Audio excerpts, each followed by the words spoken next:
Alrighty, radio check, radio check. We are live. Thank you everyone for tuning in and welcome along to the coverage. Hello, hello. Yeah, we've got 2,000 people tuned in just before the stream goes live, which I think is a record. So we're starting off the stream very, very strong. Thanks everyone for coming along. The race will be getting underway in 1 hour's time. We're here at round number 19 of 24 on the Formula One calendar here in the Circuit of the Americas in Austin, Texas. Quite the eventful sprint weekend so far. We did have the two McLarens, of course, crash out. That's been the big news of yesterday. And yeah, Max Verstappen looks to have pace. So a lot of people were, not so sure if Max could win the championship. Still a little bit up in the air. But one thing is for certain: the Red Bull is now quick. They have demonstrated that they're good in Baku, they have demonstrated they're good in Singapore, and they've also demonstrated that they're good in the Circuit of the Americas. 3 totally different racetracks. Baku, loads of top speed. Singapore, loads of downforce. And Kota, a bit of a mix of the two. And Red Bull is quicker than the McLarens. Of course, in Singapore, Max Verstappen did not win. George Russell still won, but Verstappen still had sufficient pace over the McLaren drivers, even though he had quite a few issues with his car and with his braking performance. Yeah. So pace looks good. I'm going to run through a few pieces of a few infographics and stuff like that while we're waiting. But according to Pirelli, this is a new graphic that I've got this weekend. The difference between the tires. So your soft tires, you'll get 2 meters of a better launch off the line, all the way to 150 kilometers per hour. So you'll gain 2 meters on your rivals if you start on the softs compared to the mediums. And if you start on the hards, you'll gain 9 meters. Now that, of course, seems quite minimal. 9 meters, that's about, 1.5 car lengths, not really that big. But when you take into account that you're going to overtake one rival maybe in that position, and then also catch a slipstream from the driver in front, it is quite handy to be able to have that. So, yeah, we'll see which tyres the drivers start on. We have got a big mix of strategy here, folks. This is the strategy options according to Pirelli this weekend. So, as you can see, strategy number 1, start the race on the mediums, then go on to the hard tyres. This is the strategy that 15 out of 19 drivers did at the US Grand Prix last year. I think we did have one driver that did not start the race, but 15 drivers took this strategy, start the race on the mediums, then go on to the hards, or they did the opposite, where they started on the hards, went on to the mediums. However, this weekend, of course, as shown in the earlier graphic, we have got the C4 for the softs, the C3 for the mediums, and then we skip the C2 tyres and we jump directly to the C1 tyres. And what that means is that ideally it would have been, the C2 tyres would have been fantastic to sort of make this race work, but it would make the one stop all too easy, and that's why they jumped and went one step softer for the mediums and for the softs. And that means the 2-stop is very much possible. You can start the race on the soft tyres, get a better launch than the drivers ahead of you, then go on to the mediums for your final 2 stints, if you have 2 sets of medium tyres, of course. And then the other option is start the race on the softs, then go on to the mediums, and then back onto the softs at the end of the race, which is a little bit more likely given that a lot of drivers don't have 2 fresh sets of medium tyres, because they don't have 2 fresh sets of medium tyres because they use them during the sprint. So that's what it was. And then, of course, the opposite strategy. If the track temperatures are super duper low, then you can start the race on the mediums, then go on to the softs at the end if you do a lot of tyre conservation. But it's going to be a good mix of strategies today. In terms of drivers lost time in the pits, you can see there 20 seconds lost under green flag conditions, 14 seconds lost under safety car and virtual safety car conditions. We have had a few safety cars, few virtual safety cars, no red flags in the past 7 years at this racetrack. It is, very wide and open, and it's quite unlikely that we will end up with a red flag. And then, of course, the big information that we're looking for is the race pace simulation. Who is going to be quickest, who's going to be slowest. And it looks like Red Bull and McLaren pretty much identical in terms of race pace, which means that Norris should stay on the back of Max Verstappen's gearbox for a long portion of this race, which will be interesting to see. And yeah. All right. Thanks everyone for tuning in. Good evening, good morning, good afternoon, depending on where you are in the world, folks. Do the C1 tyres last the longest? I don't know about them. Indeed, they do. The C1 tyres do last the longest, which means that, they're very good, but in terms of durability, but in terms of actual pace, it's a lot slower. So, yeah. F1 Gamer, it still says Q3 on your screen. Indeed, I know. Indeed, it does. We'll be getting the race data coming through in around about 10 minutes, 10, 15 minutes or so. Yeah. All right. Let's have a look. So those are the key graphics. I'll keep them sort of cycling through while we are waiting for the start of the race. A few other key things to talk about. Out of the last 5 pole sitters here in COTA, only one of the pole sitters has gone on to win the race. It's very bit, and the only driver that has done that is Max Verstappen. We've had quite a few different drivers get pole position, but Max Verstappen is the only driver in the last 5 years that's been able to convert a pole position into a race win. So we'll see if he'll be able to do it again. The last time he did it was 2021 when he was racing Lewis Hamilton for that world title. Had quite the good weekend then, and he'll be looking to replicate that form this weekend and staying ahead of Norris. Verstappen is going to come out of the turn 1 in the lead. Yeah, I mean, that's a thing that I mentioned during the sprint race, actually. It's quite often here in COTA, the driver that actually starts in second place will end up in the lead of the race at the end of turn number 1. And that's happened for about 4 races in a row now. 4 races, maybe 4 sprint races and races included. But Max Verstappen actually broke that record, and he led out of turn 1. Of course, that was partly due to all of the chaos behind him, but Max got a great start, chopped across Lando Norris, and from there he had sealed the deal for turn number 1. So, yeah, we'll see if he can do it again. We'll see if Norris can fix his grey start. Another thing that I didn't mention, really, I can get up the onboard. Let me get the onboard up onto the screen, folks. All right, it's actually getting a little cramped here on the screen, isn't it? Let's get rid of this for now. So what I wanted to mention was when the drivers are going up here, so from pole position all the way up in towards turn number 1, the drivers have got 250 meters of acceleration before they get onto the brakes for turn 1. And the thing to mention is the right-hand side of the track will be very, very clean because that's where most of the reconnaissance laps will have been done. However, the inside line on the left there, where Lando Norris will be braking, where George Russell will be braking, all on the inside line, there's a lot of dust there. So that definitely didn't help the braking performance for a lot of these drivers. Yesterday we'd see Nico Hülkenberg overshoot ever so slightly, but of course Piastri is being very aggressive there. And it's another thing for the drivers to take into account when they are going in towards turn number 1, that the inside line will be super dusty, and that will affect their grip levels. Because the thing is, when they do their practice starts at the end of a free practice 1 session or whatever it is, at that point you've had 20 cars doing about 20 laps or so during the entire practice session. So that's about 400 laps of racing or 400 laps of driving around the racetrack in that 1 hour. And the inside line sometimes gets used, sometimes doesn't get used for drivers, avoiding traffic and stuff like that. So it's reasonably clean at that moment in time at the end of a practice session. But, we've had no sort of running whatsoever today. There have been a few other cars that have driven around the circuit, but it's going to be the main thing is Formula 1 today, and the track will be dusty, and they'll have to take that into account. Okay.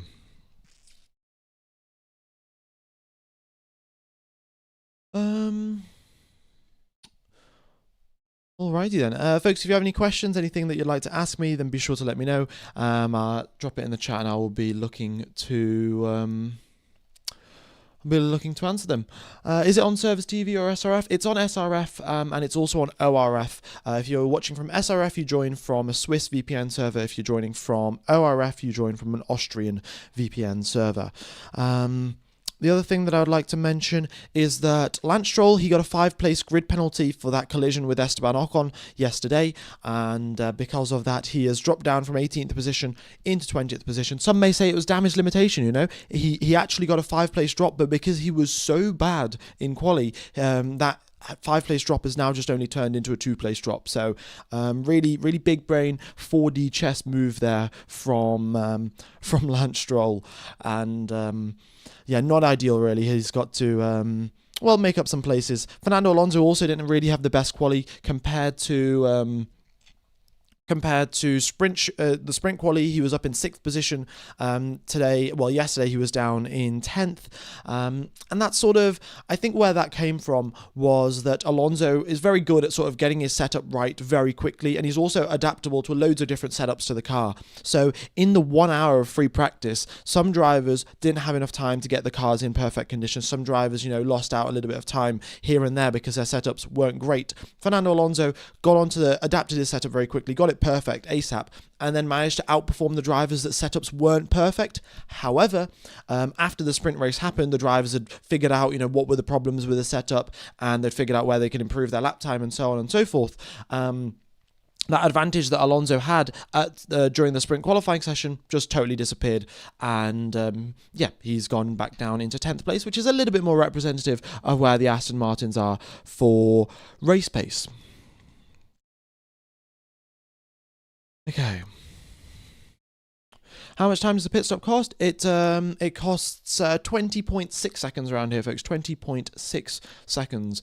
What happened to the last 10 drivers? They got eliminated in Q3. So the data will be popping up on screen shortly. In fact, I think we've got it. Yes, we have. So let me just adjust this, and we'll get the race data up there. All right. So this is the starting grid, folks, and I'll get rid of the qualifying data. Give me a sec. Alrighty. Yeah. F1 Gamer, in your opinion, how much percentage do you give Max to win the Drivers' Championship? Well, if you do look at the betting odds, I think Max Verstappen has got around a 30% chance of winning, but I personally don't really know. It really depends on a DNF or not. So, you can't really predict these sort of things when it comes to DNFs. Max will need a DNF from Piastri, and he will need a race win in that exact race if he wants to win the championship. I don't think there's any other real way of him doing it, because I don't think Piastri is going to be this far down, this consistently right till the end of the season. He did have a bit of a bad quali session yesterday, actually. 6th position for him, 3/10 off the back of his teammate, and he couldn't put together a lap right at the end. Maybe it was, just not being totally settled from the impact and the collision that he had in the sprint race, but it was quite prevalent over the whole weekend, actually. Very consistently, Norris was 3/10 quicker than Piastri in the end of the Q3 and sprint quali. He managed to hook together a really, really good lap, but he couldn't do that again in Q3. So I think Piastri will make up some places. He'll go up from 6th, maybe up to 4th, pretty quick at the start of the race. Then the question is, will he be able to keep up with... the question is, how far ahead will Lando Norris drive off into the sunset? Because Piastri is going to have to overtake Hamilton, Russell, Leclerc, and these 3 drivers aren't going to be making it easy, to be honest with you guys, because you've got to remember that these drivers are also in with a shot of a podium. Like, it's not that far-fetched that they'll be able to get a podium finish today, and because of that, they're not going to make it easy for Piastri to overtake him. To overtake them, and so Piastri will have to pull off some proper racing moves, clean overtakes without getting 5-second time penalties, without getting 10-second time penalties, and we'll need to dispatch of Hamilton, Russell, and Leclerc before he can catch up to Norris, which will be, it'll be a tough one. Okay. F1 Gamer, which website or software do you use to display all the contents of the race? It's called Multiviewer, but you do need a full F1 subscription. So, it's up to you guys. There's a link in the description if you're interested. How many pit stops will they have? Let me put up the... Let me put up this piece of information. So you can see there from the race pace, the Red Bull's looking pretty good, actually, compared to the McLarens, and pretty much on par. The Mercedes a little bit further back, and so are the Ferraris. But this is the race strategy, folks. This is the race strategy. Medium onto hards, and then soft onto mediums. Yeah. If Ferrari needs to win a championship, they need to make a car that can match the speed of the SF75 with the reliability of the SF24. Yeah, well, Ferrari just need to make a quick car, to be honest. That's what they need to do. Yeah, we'll have 56 laps of racing around here at the Circuit of the Americas, and should be good, should be good. Mal, thanks for the donation. You're here early. I am actually. Well, to be fair, it's been about 4 or 5 races now that I've started doing, started streaming about an hour in advance. I think I used to do 45 minutes or half an hour, but I decided it was quite a nice idea to sort of have a chat with you guys before the race. So yeah. I'm not the biggest fan of chatting after the race is finished. My throat is hurting pretty badly. And also, I'm just not really a big fan of watching stuff after the race finishes. Even if, like, I normally, when I didn't used to do these Formula 1 streams, I just watched the Formula 1 races normally. I'd see the top 3 drivers cross the line, and then after that, if Seb Vettel hadn't come across the line, I'd wait till Seb Vettel comes across the line, and then I'd turn the TV off. Like, I wouldn't even watch the podium celebration or anything like that. Yeah. Okie dokes, folks. Yeah, track is clear, and looks like, folks, YouTube is having some issues with the internet. My internet's looking absolutely perfect, but YouTube's having some problems. So if you are having some issues, just rewind a few seconds, and everything should be good to go. But it is actually peak time of YouTube. The way it goes is 7 p.m. Around about 7 p.m. on a Sunday in most regions of the world. But no, my internet's doing fantastic. Okay, all right, let's carry on with a few more infographics, and we have got, a few more things to talk about then. Alex Albon, unfortunate for him, I think he got a lap time deleted, didn't he, during his Q1 session, and because he got a lap time deleted during Q1, he was struggling quite badly, actually, and he's going to be starting in 18th place, so... Yeah, that's another thing around here in COTA. The speeds are super duper high, and because the speeds are super duper high, exceeding track limits is very, very easy. You know, you're millimeters away, and you just go ever so slightly off the edge track, and you will get a lap time deleted, and 3 strikes, and then that's that. So, we'll sort of see how it goes for. We'll sort of see how it goes for the drivers in terms of track limits. We did see quite a few drivers actually get penalties during yesterday's race for track limits. Not penalties, sorry, they got a lot of warnings. None of them accumulated enough warnings to actually get a penalty. However, that race was only 19 laps. We're going to have 3 times the distance now with 56 laps. So... we'll see how it goes for the drivers if anyone does get a track limits warning. I think we've seen it happen before for sure. What's your take on yesterday's Sprint T1 incident?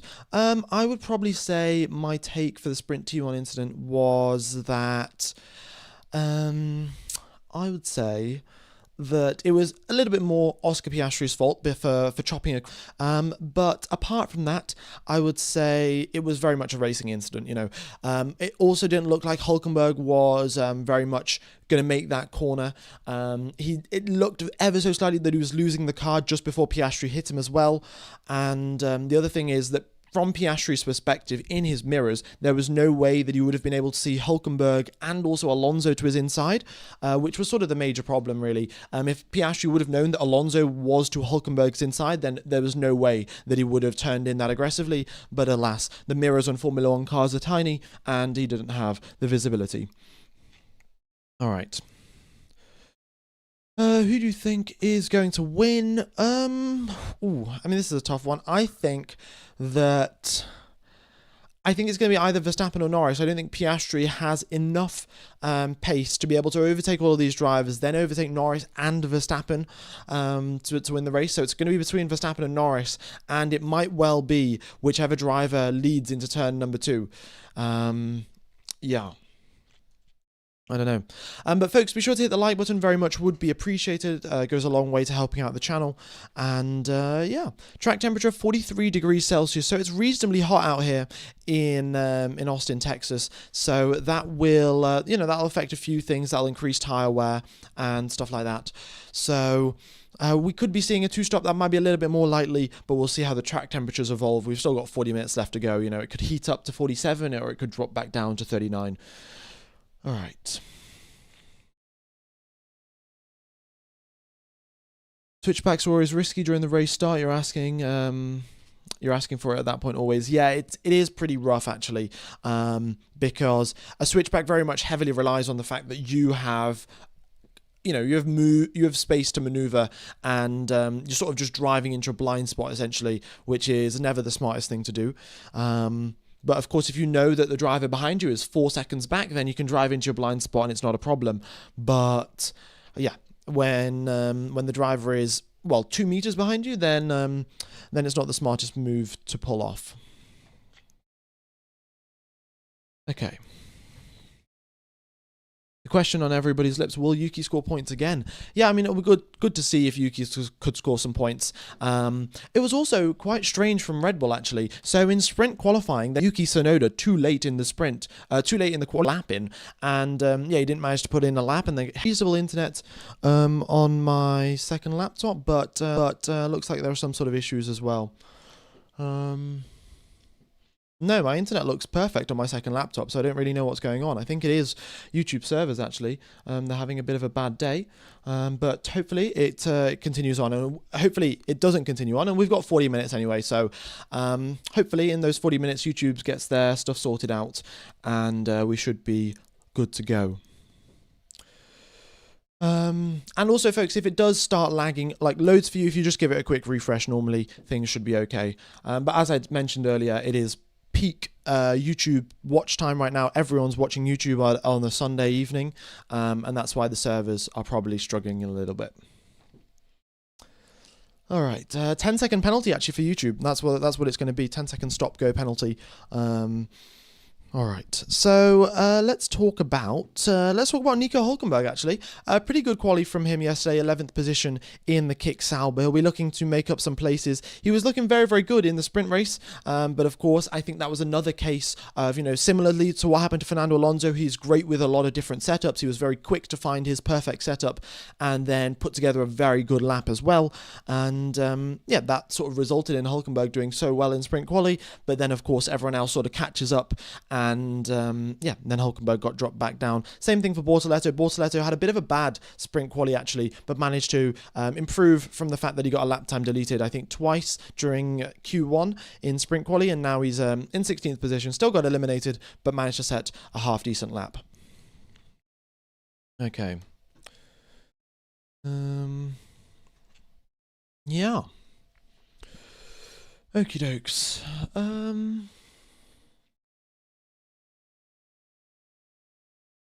Want Behrman to score some points? Yeah, it would be good to see Haas to score some points actually.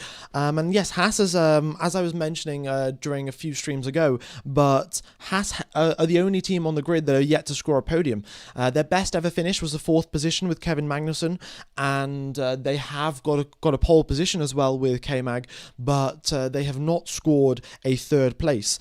And yeah, maybe it'll be nice to see if they can do one at their home Grand Prix. Why are the cars out on the track? The cars are out on the track, and what they are doing is doing their reconnaissance laps. So essentially, what it is they've sat all of the cars in the garages overnight. So they're just driving them around, making sure everything works as expected. And then the other thing that they're doing is that they're just analysing the grip levels, analysing if as the track significantly changed overnight. Most of the time, nothing really changes significantly, but they're going out doing a few laps, and then they're going to park up on the starting grid, ready to go racing. So yeah, that's about it really. Okay. What else is going on then? We have got well, let's look at the points gap then. 22 points in between Lando Norris and Oscar Piastri. And there are 25 points on offer for today's Grand Prix. Of course, 25 for coming first, 18 for second, 15 for third. And Norris will be looking to finish up on the podium, hopefully close up some more points on Oscar Piastri. We'll see how it goes, though. Well, let me know what are your predictions, actually. And also, folks, I do have a trivia question for you guys. So, what is the distance between the driver in first position, so their grid slot in first position, and the driver in second position? What is how many meters is there in between the first position grid slot and the second position grid slot? I don't know how many people know this, but I think it's a good F1 trivia fact. So yeah, if you do know, then be sure to drop it in the chat. It's I think I sort of expected it to be smaller, but let's see. A lot of people saying 3 meters, a few people saying 8, 1.5 meters, 3 meters. The answer is 8 meters, actually. Yes, 8 meters in between the driver that starts in first position, the driver that starts in second. That is the gap. And as you can see there, the gap between the soft tyres and the hard tyres in terms of performance off the line is actually 8.5 meters. So let's just say in a hypothetical scenario that both Max Verstappen and Lando Norris get a perfect start. And you can tell it's a hypothetical scenario because we're talking about Lando Norris getting a good start. Yeah, that's probably a little harsh, but hey ho. And if Max was on the hard tyres and Lando Norris was on the softs, then Norris would get past him because he would get an extra 8.5 meters off the line from the softer tyres compared to the hard tyres that Max Verstappen will be starting on. Well, if in this hypothetical scenario, but it doesn't really make any sense to start the race on a set of hard tyres. So, yeah. It will probably be the mediums. As you can see, the gap between the mediums and the softs is very, very minor. Only 1.91 meters between the two of them. And yeah, if you get your clutch release ever so slightly better, you'll make up that 1.8 meters. So, yeah. I don't know what a meter is, but I'll go along with it. It's 26.24 freedom units. Good to know, good to know. Yeah. 24 feet, 26 feet. That's approximately 0.1 football fields, actually. No, I'm going to stop with the American units.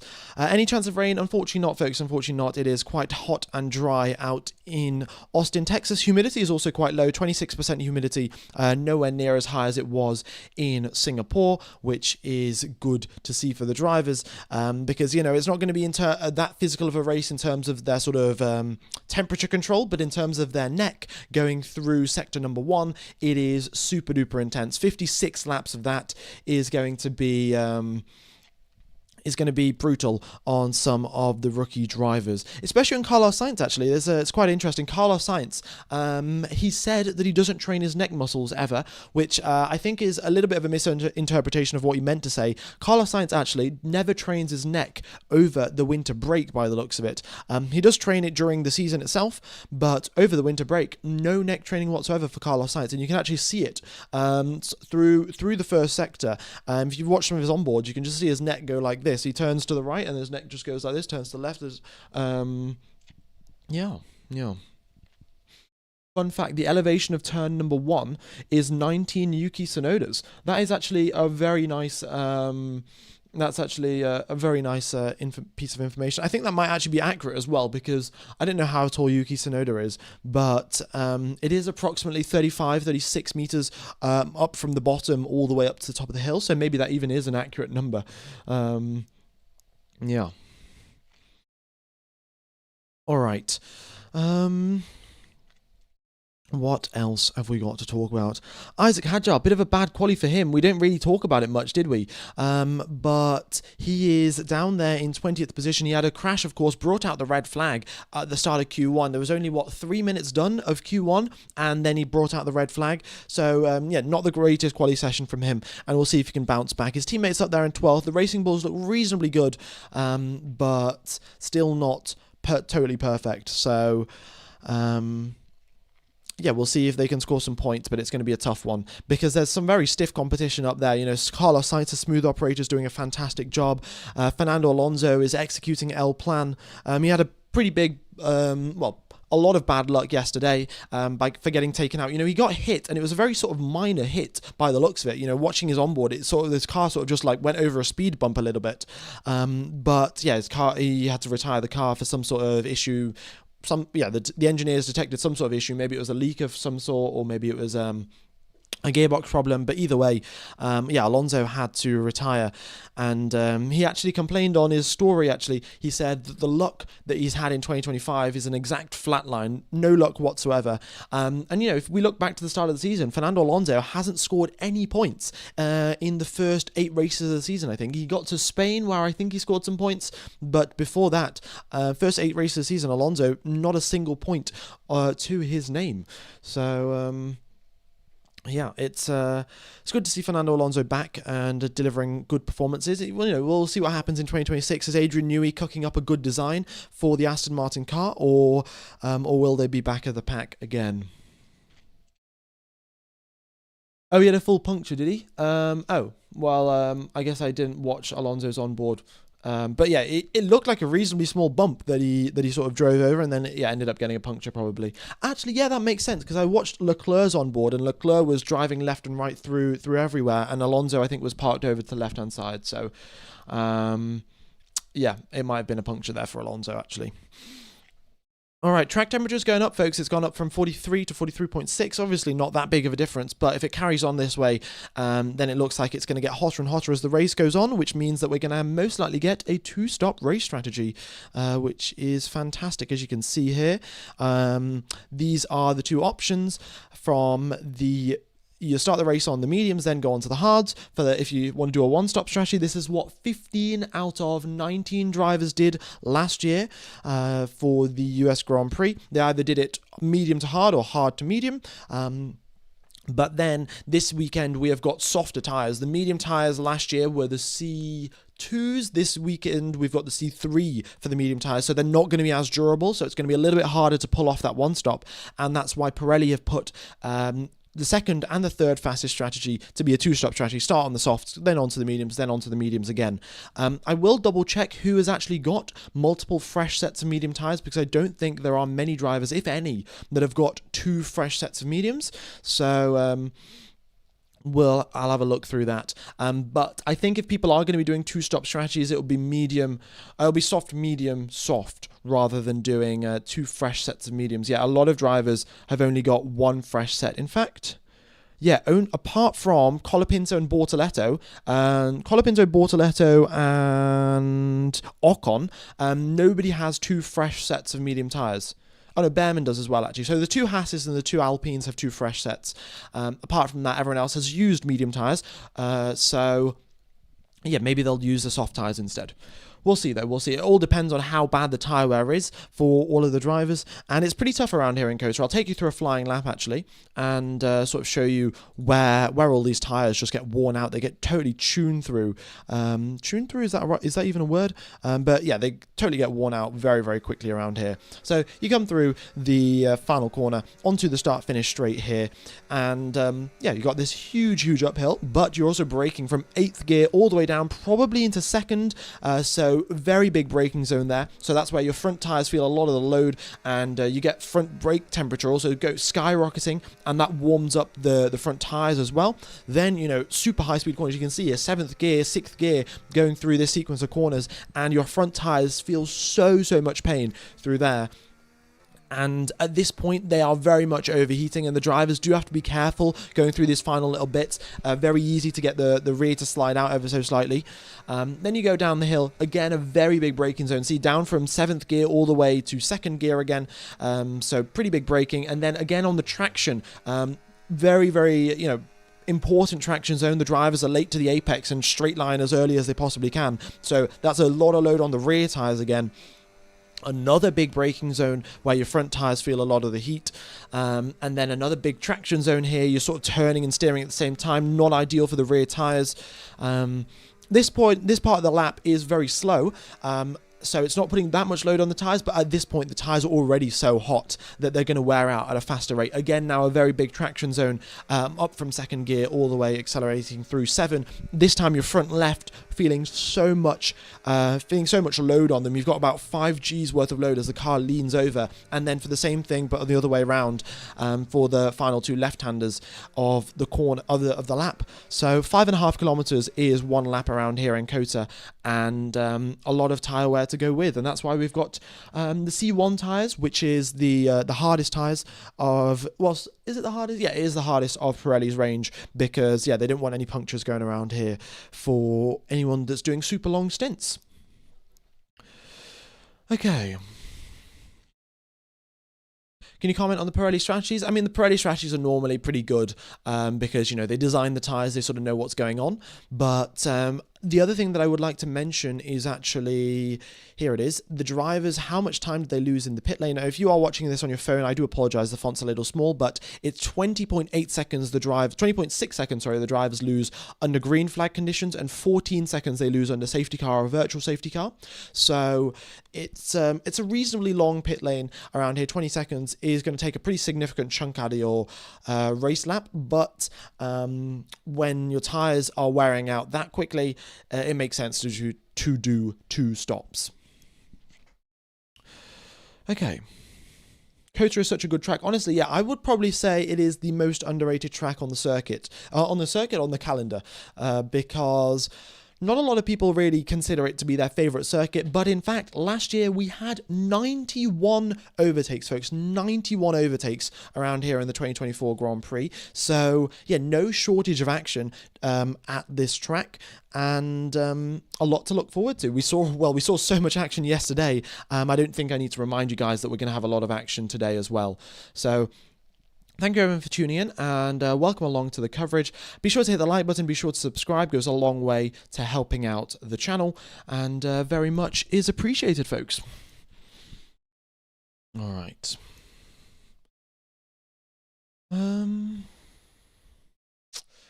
Yeah.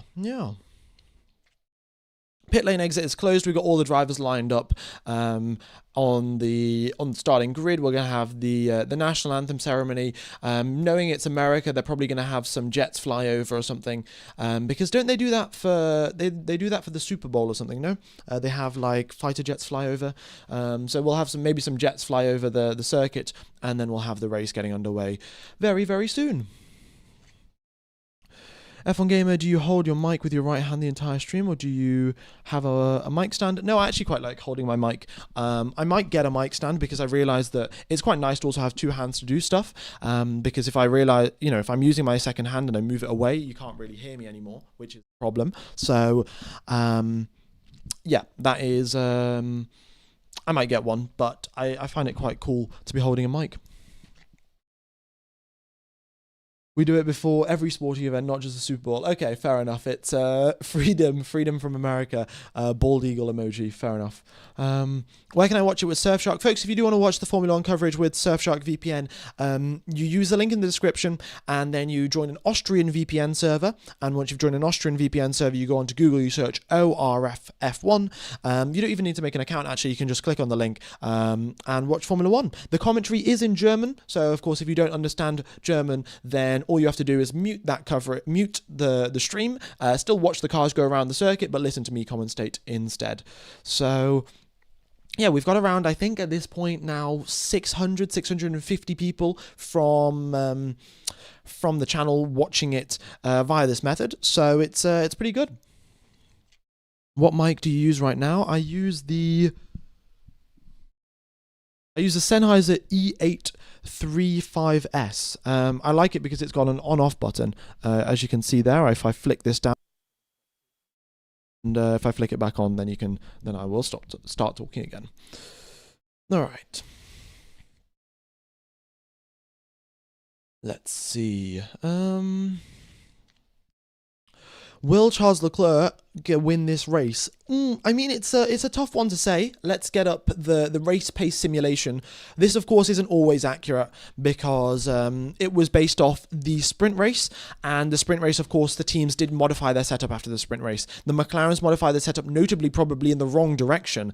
They actually added a little bit more top speed, took off a little bit of downforce, but ended up going slower than Max Verstappen in quali by about 0.2 or whatever it was yesterday, and that was a bigger margin than what they had in sprint quali, and yeah, so not the smartest decision from McLaren, and also dropping off downforce in the sake of top speed is advantageous to make overtakes, so Piastri is going to be thankful for that, and Norris will be as well. However, the flip side of that, of course, having slightly less downforce means that you will also have worse tyre wear, and your tyres are going to heat up more and overheat more and stuff like that. So it's a two-sided coin, of course, and we'll see if it works out for Lando Norris or not. But he might have the double whammy of being stuck behind Max Verstappen and then also having overheating tyres and not enough downforce to sort of stick in the dirty air, which could, cause problems for him.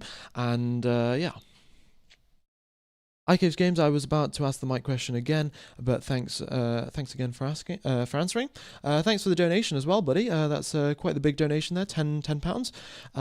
Yeah, thank you for donating and keeping the channel going. All right. So yeah, to answer the question, can Charles Leclerc win? Well, if you take into account that Ferrari have got quicker from the sprint race to the qualifying, because clearly, in the sprint race they were ninth and 10th or 8th and 9th or something. They were pretty bad during the sprint qualifying session and during the sprint race as well. They of course got lucky by the fact that the two McLarens crashed, so they ended up quite nicely in quite nice positions for the sprint race. But in terms of their raw pace, wasn't that great. So the Ferraris have got ever so slightly quicker from the time these numbers were calculated. The McLarens ever so slightly slower. So I would say Leclerc has a shot of keeping up with Lando Norris as long as he's not lifting and coasting. Then he is.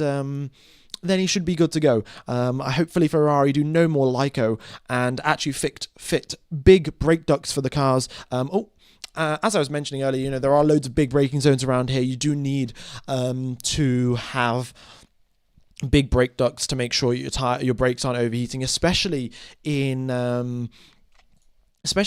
this final sector here. You see the drivers slam on the brakes here, but then the next sort of 10 seconds or so, 8 seconds or so through this sequence of corners, they're going through it third gear, fourth gear. So that means there's not enough air passing over the brakes to sort of cool them down enough, and then the drivers get on the brakes again for this corner, they get on the brakes for this corner, so they are using the brakes constantly for a sequence of 10, 12 seconds. There's not enough air going through them at that moment in time because they're not going quick enough. And that is probably the biggest zone where the brakes wear out around here in COTA. It's not so bad here. You have one super big braking zone at turn number 1, and then you're not on the brakes until about turn 7 here. And you're going through very high speeds at this point, so your brakes cool down again. But this is one of your biggest problems for braking, and hopefully Charles Leclerc is not doing any sort of lifting and coasting. Right. It's the early hours of the morning in Australia. Imagine waking up at 2 a.m. to watch the sprint and Oscar gets a DNF. Yeah, that would not be ideal, of course. I'm sure, a lot of fans weren't really happy after Oscar got a DNF, but I guess they were also thankful that Lando Norris DNF'd as well and didn't close up that championship gap. Right.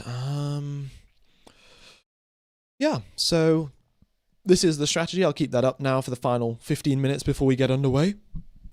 We'll be getting the tyre information coming through as well shortly, so that will pop up, and once the tyre information pops up, I'll get rid of the strategy stuff. Are there chances for a sunset lap? Unfortunately not, folks. This timing is such and the time zones are such that we will not be having sunset during the duration of this race. Yeah. Are you sure about that? Less downforce equals more heat in the tires? Yeah. So the way that it works is that because the drivers have less downforce when they're going through the corners, instead of the car being squished into the ground, because they've got less downforce, the car isn't feeling as much force downwards, and that means the car slides ever so much across the corners. So when they turn left, when they turn right, the car slides a little bit more, and also when they're getting under traction, they don't have enough as much downforce on the rear wing. They haven't got enough stuff squeezing down on the rear tires, and because of that they get a little bit more wheel spin and a little bit more temperature. I don't even think COTA has floodlights. Yeah, I don't think so. I think they do run some races around here, some endurance races around COTA, if I'm not mistaken, but I don't think they include the nighttime actually. So yeah, all right. Oscar should be on damage control today, just finishing is good. Yeah, honestly, Oscar needs to stay out of trouble for turn number 1 and finish on the podium. That way he'll lose 3 points. Let's say it's Verstappen, then Norris and Piastri. He'll lose 3 points to Lando Norris, which isn't the end of the world. Of course, it's not great, but in a damage limitation scenario, what else can you really do? Oh, it looks like they've got some helicopters flying over the circuit right now. Also, fun fact here, folks, if there's a helicopter right over let's say there's a helicopter going through turn number 1, all of the helicopter pushes air downwards, so that's how the helicopter can hover in the air. And because of the air going downwards, it actually adds downforce to, well, it doesn't add downforce, it disrupts the airflow. And if there's a helicopter flying over, the drivers will actually have to drive through that corner a little bit slower because, their aerodynamics aren't sort of adapted for having a bunch of air being blown down. They're sort of adapted for the air coming head on through them as they're going at 200 miles per hour, but the aerodynamics don't work if you've got air flowing downwards from a helicopter. So, in fact, we've seen it in the past where when they have a TV helicopter, and sometimes it's on top of a corner, Verstappen will start complaining, be like, this helicopter needs to get out of the way, I'm losing so much grip because through the corner. And yeah, quite the interesting fact here, folks. I mean, it's very similar to, of course, the wind as well, isn't it? You know, the wind's blowing from a different direction, the drivers aren't used to it, and it loses them grip. So a very sort of similar thing. But, of course, this is man-made wind. Alrighty, where to watch the race? It is on SRF, folks. SRF. SRF or ORF. SRF if you're on the Swiss VPN server, ORF if you're on the Austrian VPN server. I shall get rid of that. And yeah, we're getting underway in 12 minutes' time. All right. Lawson somehow has DRS active despite the race not starting. Yeah, I'm not sure exactly how he's done that. But DRS has still not been disabled. Normally they disable it about 5 minutes before the start of the race. But yeah, DRS has not been disabled yet. So somehow Liam Lawson had DRS activated it and now it's gone away. All right, can you show the championship standings? Well, I mean, there's not really much to sort of see there. You know, we know who's in what order, but I guess I could bring it up. Oh, actually, I haven't updated these after the... Yeah, the problem is I didn't update these after the sprint race. So this is before the sprint race, so it's not exact. Well, to be fair, in terms of Oscar Piastri and Lando Norris, they're both on the same number of points. Max Verstappen, though, did gain an extra 8 points. So yeah, I probably shouldn't show these because these are out of date. Let's see if I can get up the actual championship standings. Here we go. I quickly just flash them up on the screen there for you. Piastri first, Norris second, Verstappen third, and Russell fourth. And in terms of the constructors, the big thing is here, 333 points for Mercedes, 307 for Ferrari, and 300 for Red Bull. Red Bull will be trying to get third place off Ferrari, Ferrari trying to get second place off Mercedes. We'll see who ends up out on top.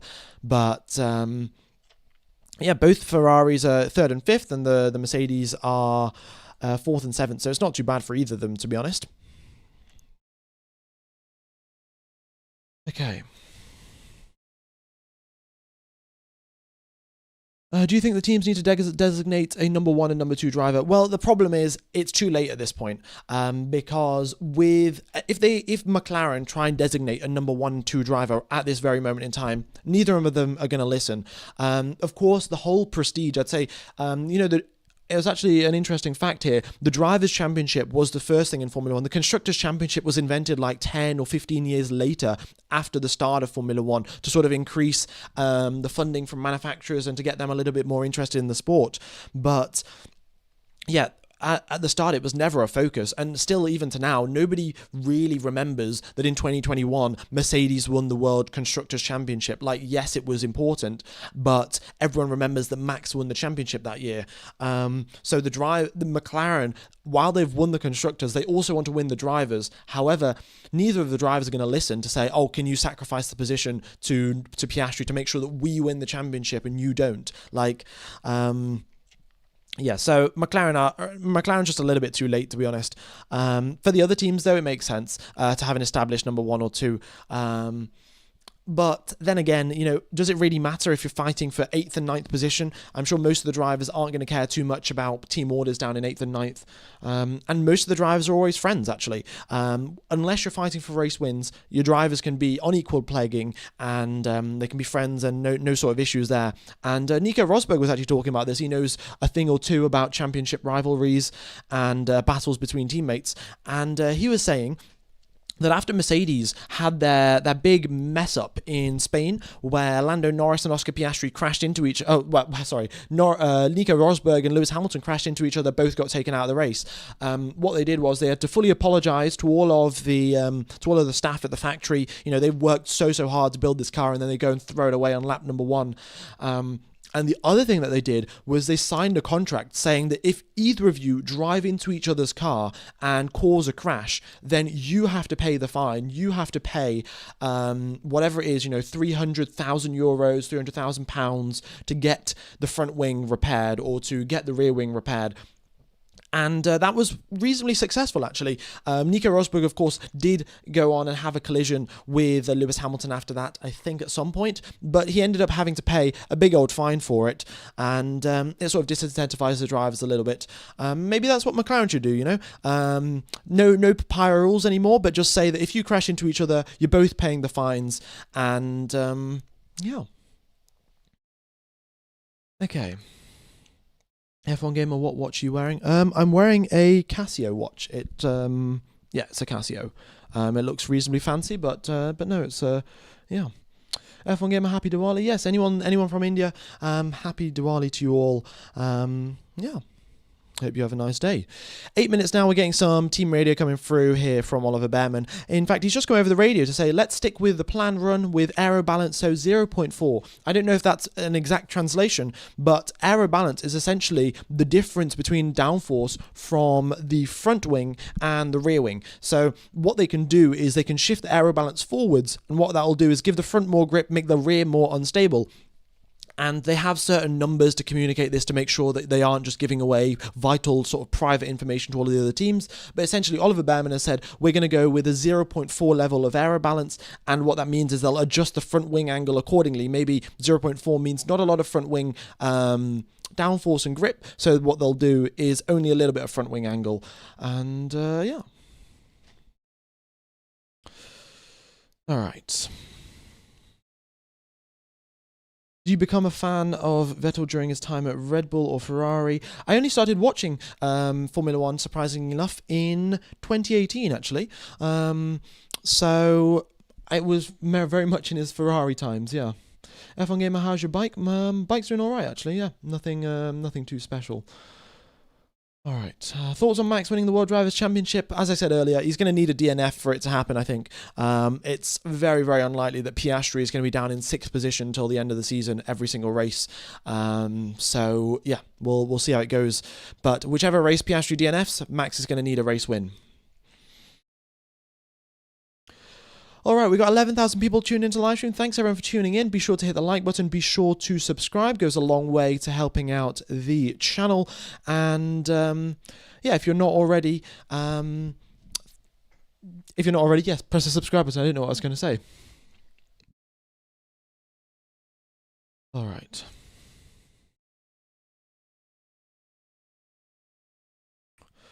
What course are you doing in university? I'm doing engineering, mechanical engineering.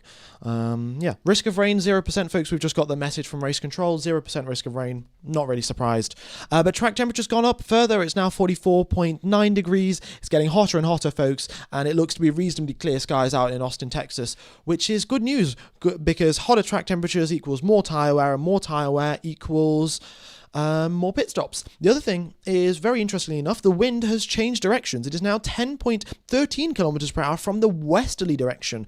If you're during the quali streams, I did mention quite a few times that that the wind from the easterly direction actually helps out the drivers a lot. That gives them a lot of grip in the first sector where they need it, and then it gives them a tailwind down the back straight. However, now the wind is blowing from the opposite direction, which means that they're going to have a tailwind through here, so less downforce than they're expecting, and then they're going to have more of a headwind down the straight, which is well, not ideal for the drivers. We'll see if that gets communicated over the radio and if they can understand all of, and if the drivers take that into account. Oh, Charles Leclerc's on soft tyres. Okay. This will be interesting then going in towards turn number 1. Thanks for the donation, Jamlock885. Big up from your commentary from Germany. I'm Japanese though. Stay hydrated, folks. No hate, peace. Thanks for the donation, buddy. And thanks, Mal, for the donation as well. Everyone talking about Max. Norris is right there. Indeed, he is. He's there in 22 points back from Oscar Piastri, and if he wins this race, Piastri ends up down in 3rd place. That's 25 to 15 points. That is a 10-point gap. So this could be critical here for Norris. If he wins this race, Piastri's in 3rd. Championship chances for Piastri drop significantly. Yeah. The tyre strategies here, folks, I'll quickly pop up the tyre strategies for anyone that is interested, but here we go. So it is start the race on the mediums, then go on to the hards, maybe, or of course you can go start on the softs, then go on to the mediums, and then the mediums, or this third strategy that you've got here, or even the second strategy, you can swap the orders around. So you can start on the medium tires, then go on to the softs for your final stint, and reverse it. Rather than doing soft, medium, medium, you can do medium, medium, soft. But it all depends on the tyre, it all depends on track temperature, and we shall see how it goes, folks. 3 minutes and 30 seconds till we get underway for the formation lap around here in Kota, and yeah, very, very interesting to see. F1 Gamer, any upgrade packages? In no whatsoever. 0 upgrade packages for any of the teams. It's too late at the end of the season. Everyone's focusing on 2026, so 0 upgrade packages from now onwards.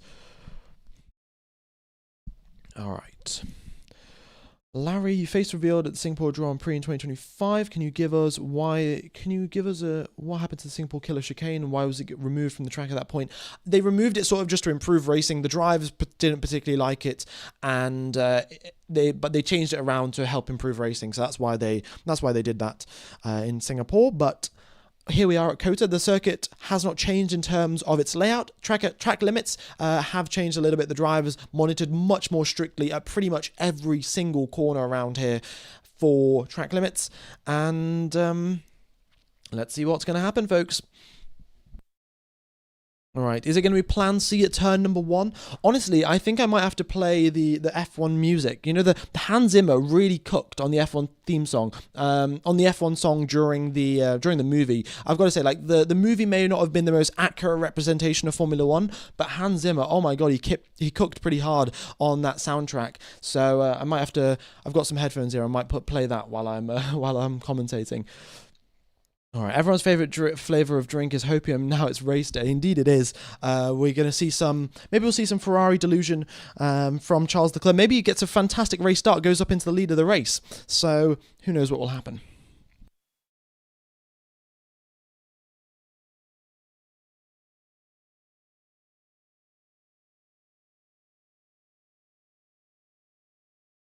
All right. Yeah, we'll get the Ferrari memes up if something bad happens, but I've got them ready on hand actually here, folks. This was the one from yesterday. The McLaren's going to do a double DNF again. But we've got, of course, this Ferrari meme, and then, of course, we've also got the Absolute Depression meme, which I think might be applicable pretty soon. So we'll see how that goes.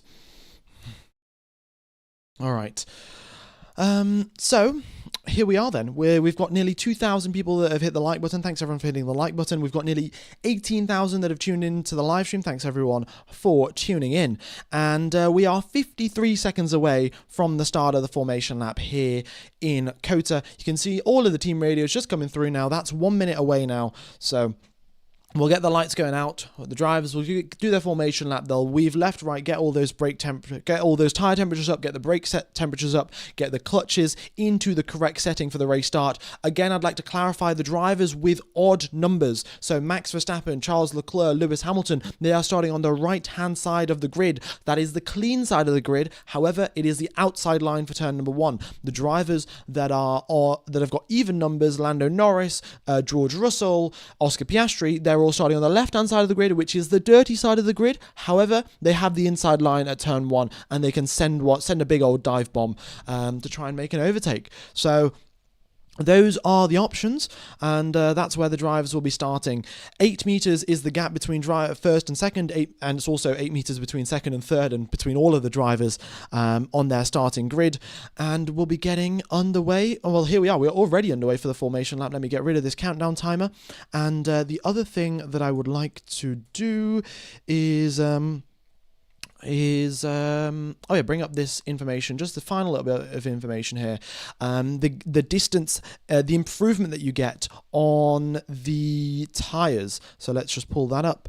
So off the line, if you're on the soft tires, you will gain 2 meters on average compared to the drivers that start on the mediums, and if you're on the hard tires, you're going to lose 9 meters to the drivers that are starting on the softs. So Charles Leclerc, should theoretically be gaining a little bit of time on Lando Norris because he's got softer tyres, but then also Charles Leclerc normally gets some pretty good race starts.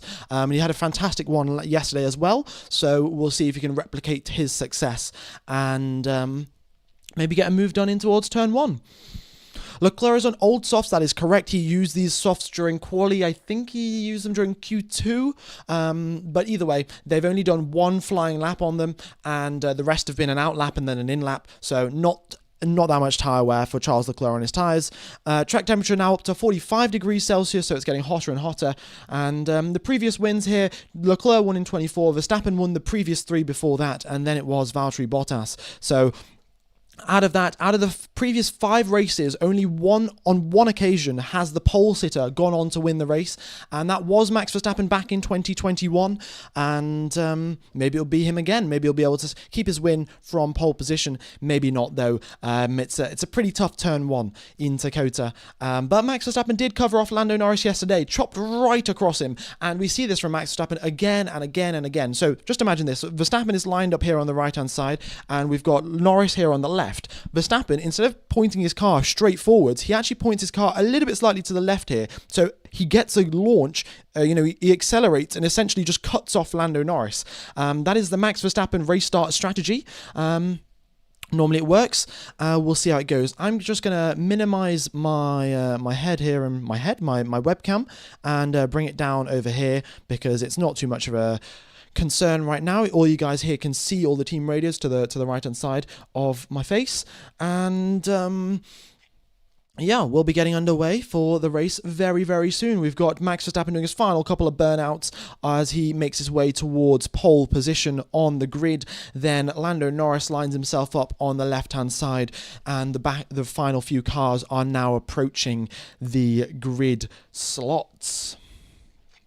Okie dokes, and folks, what's going to happen in towards turn number 1? Is it going to be a clean launch? Is it going to be chaos? Is it going to be plan C for chaos, as we saw from Sonny Haynes? I don't know, but it's going to be absolutely brilliant either way. All right, how long's a pit stop? The drivers lose 20 seconds in the pit stops. We're probably going to have a 2-stop race here because track temperatures are so high. And here we go then.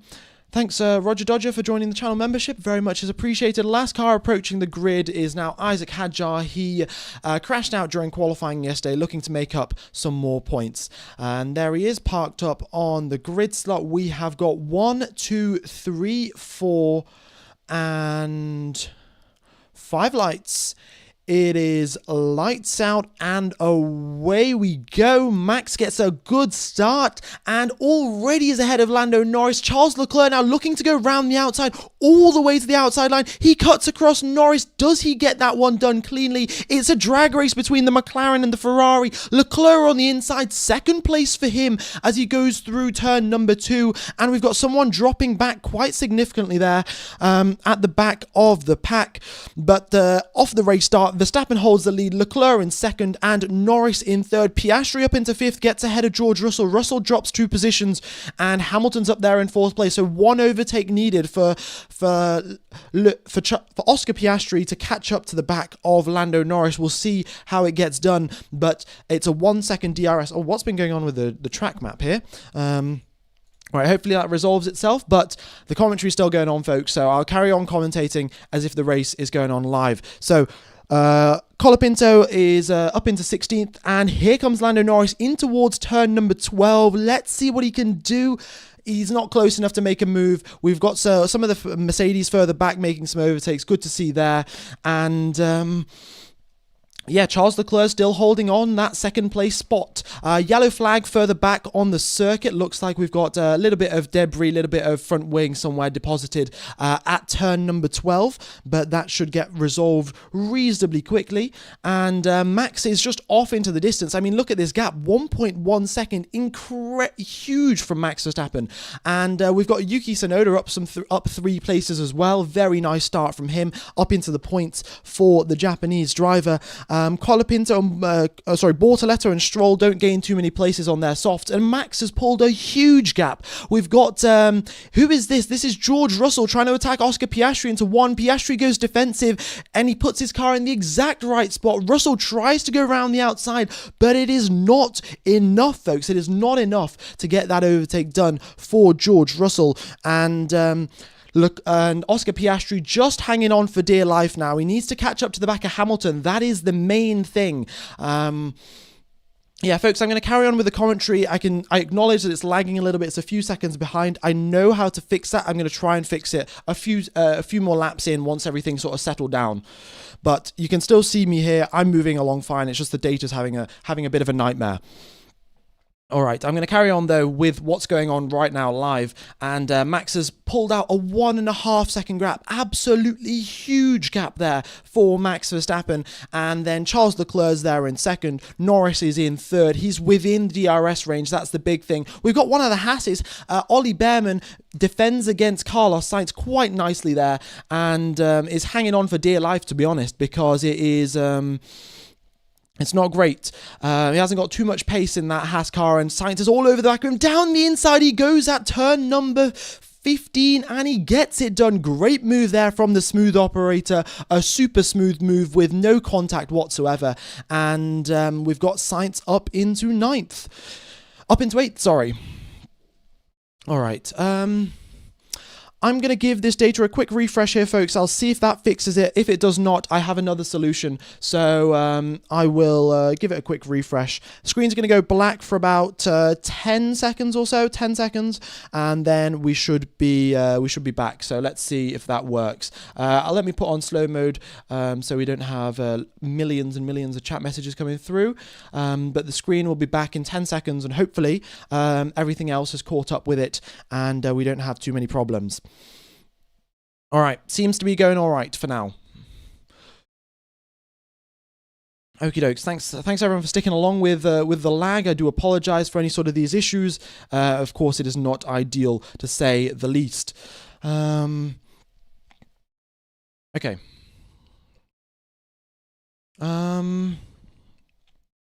Yeah.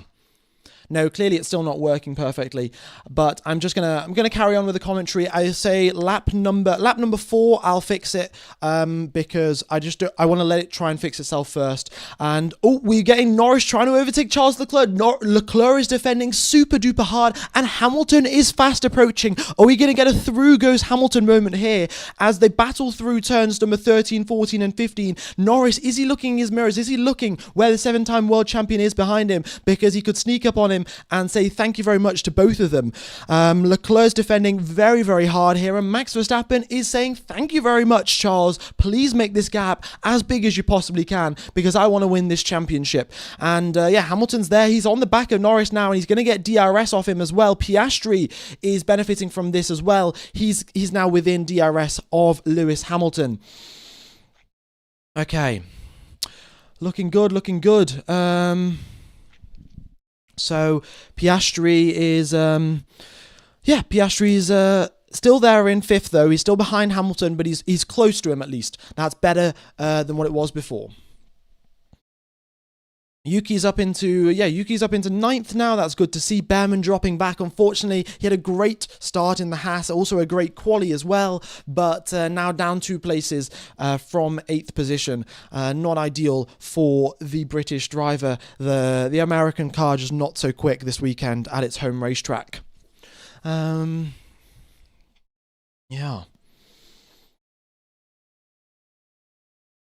What happened to Albon? The boys on a hard, having a rough time. Yeah, I think Albon must have made a mistake somewhere because he is quite a ways back. I think that might have been the yellow flag, actually. If you remember, right at the start of the race, I mentioned there was a yellow flag. That might have been Alex Albon. We're still here, though, with Charles Leclerc and Lando Norris. Leclerc being so aggressive, giving Lando Norris not a single inch of space on the racetrack. Super duper fair. And Leclerc's taking all the right defensive lines. Norris can try. He can try to go to the left. He can try to go to the right. But Charles Leclerc has made this Ferrari so wide, and Norris can do absolutely nothing about it. Okay. So here we go then. We have got Norris continuing on though. He's trying to get close, but it's not really working out so nicely. Max with the fastest lap of the race. I think Max is going to be churning these out left, right, and centre. Fastest lap, because well, that's his job. He needs to build this gap out. It's currently 2.5 seconds. Well, it's 2.5 seconds on lap number 4. On lap number 5, it's 3.5 seconds. So 1 full second is the gap between that he gained over the course of a lap. Incredible there from Max. And yeah, folks, all right, you know what I'm going to do? I'm going to try and fix this data. I did resolve it previously. Hopefully this works now. So the screen's all gone black. We're gonna be back in about 20 seconds. Just give me a few moments here, folks. Few moments, and I shall try and get everything back. My wallpaper you can see there is the Sebastian Vettel wallpaper when he won his race in 2019 with the Ferrari team. But all right, hopefully this works. I've done a full reset of the system, and if this doesn't work, I don't know what will, but screen should be back in 30 seconds time, folks. 30 seconds time. It's the same problem that we had in Monza. I spent about 4 hours trying to fix it, so hopefully in 30 seconds we will have the data back on the screen. All right, there we go. All right, continuing on with the race though, Verstappen building out that gap at the front, Leclerc still defending as strongly as ever. I don't know why he's defending as strongly as ever. There's no sort of incentive for him to do so, but he is defending very, very strongly. And, well, there is an incentive, isn't it? Because his teammate further behind him is closing up that gap. He's also being able to keep that second place for quite a little bit longer. And, fingers crossed, but this might have just worked. I don't want to speak too soon, but it's looking good. Charles Leclerc is 3 seconds back now, and Lando Norris can't do much. Again, folks, so this is the thing. Lando Norris has got a lower downforce setup than he had yesterday, during the sprint race, which means that his tyres are sliding around a little bit more than normal. He's also in the dirty air of Charles Leclerc, which is not helping his tyre situation. And there you can see in the first sector, he's 4 full tenths down in just the first sector alone, and he's losing a pretty significant chunk of lap time. So we'll see if he can hang on. And Lewis Hamilton, his teammate, Leclerc's teammate behind him, is just gone purple in the first sector. He goes 1 millisecond faster than Charles Leclerc. Both Ferraris are being absolute rocket ships today. And through the first sector, 26.74 for the both of them. And Hamilton's doing his best to stay close now. Oh, sorry, I'm on the quali setup. Oh, whoops. Let me fix that. Apologies, folks. Yeah, big. Yeah, I sort of realised. I sort of forgot. Sorry. With the whole thing going on. But at least the data's working now. So woohoo. That 4 hour. Oh, Antonelli, what's going on? Yellow flag. Antonelli is losing a pretty significant chunk of lap time. Has he just had a mistake at turn number 15? It looks like he has, unless his GPS is broken, but I will confirm it looks like Antonelli is yeah, he's moving again. His GPS looks to be working all right. Not ideal for Kimi Antonelli. Yellow flag is still out, but he's moving on. So it looks like it was a spin or some sort of thing like that. It's a bit of a shame that the broadcast is not showing it to us right now. But Antonelli is once again moving. Carlos Sainz stops on the side of the circuit. That's a yellow flag right before the pit lane. Surely he can make it into the pits, or is he going to bring out the safety car? I don't know. Sainz stopped at turn number 19. There must have been a collision between Sainz and Antonelli, I think. And Sainz is parked right next to the pit lane entry. Surely that's a VSC. We don't need a full safety car, but I think you need a VSC just for the few moments that you need to push Carlos Sainz's car off the edge of the circuit. Yeah. Okie dokes. Folks, we've got 30,000. Yeah, there we go. VSC deployed. Good to see. Good to see. Thanks everyone for tuning in, by the way. Be sure to hit the like button. Be sure to subscribe. It goes a long way to helping out the channel. And hopefully we can get a few more people watching the stream here. Looks like we are one of the biggest streams out on YouTube, which is always nice to see.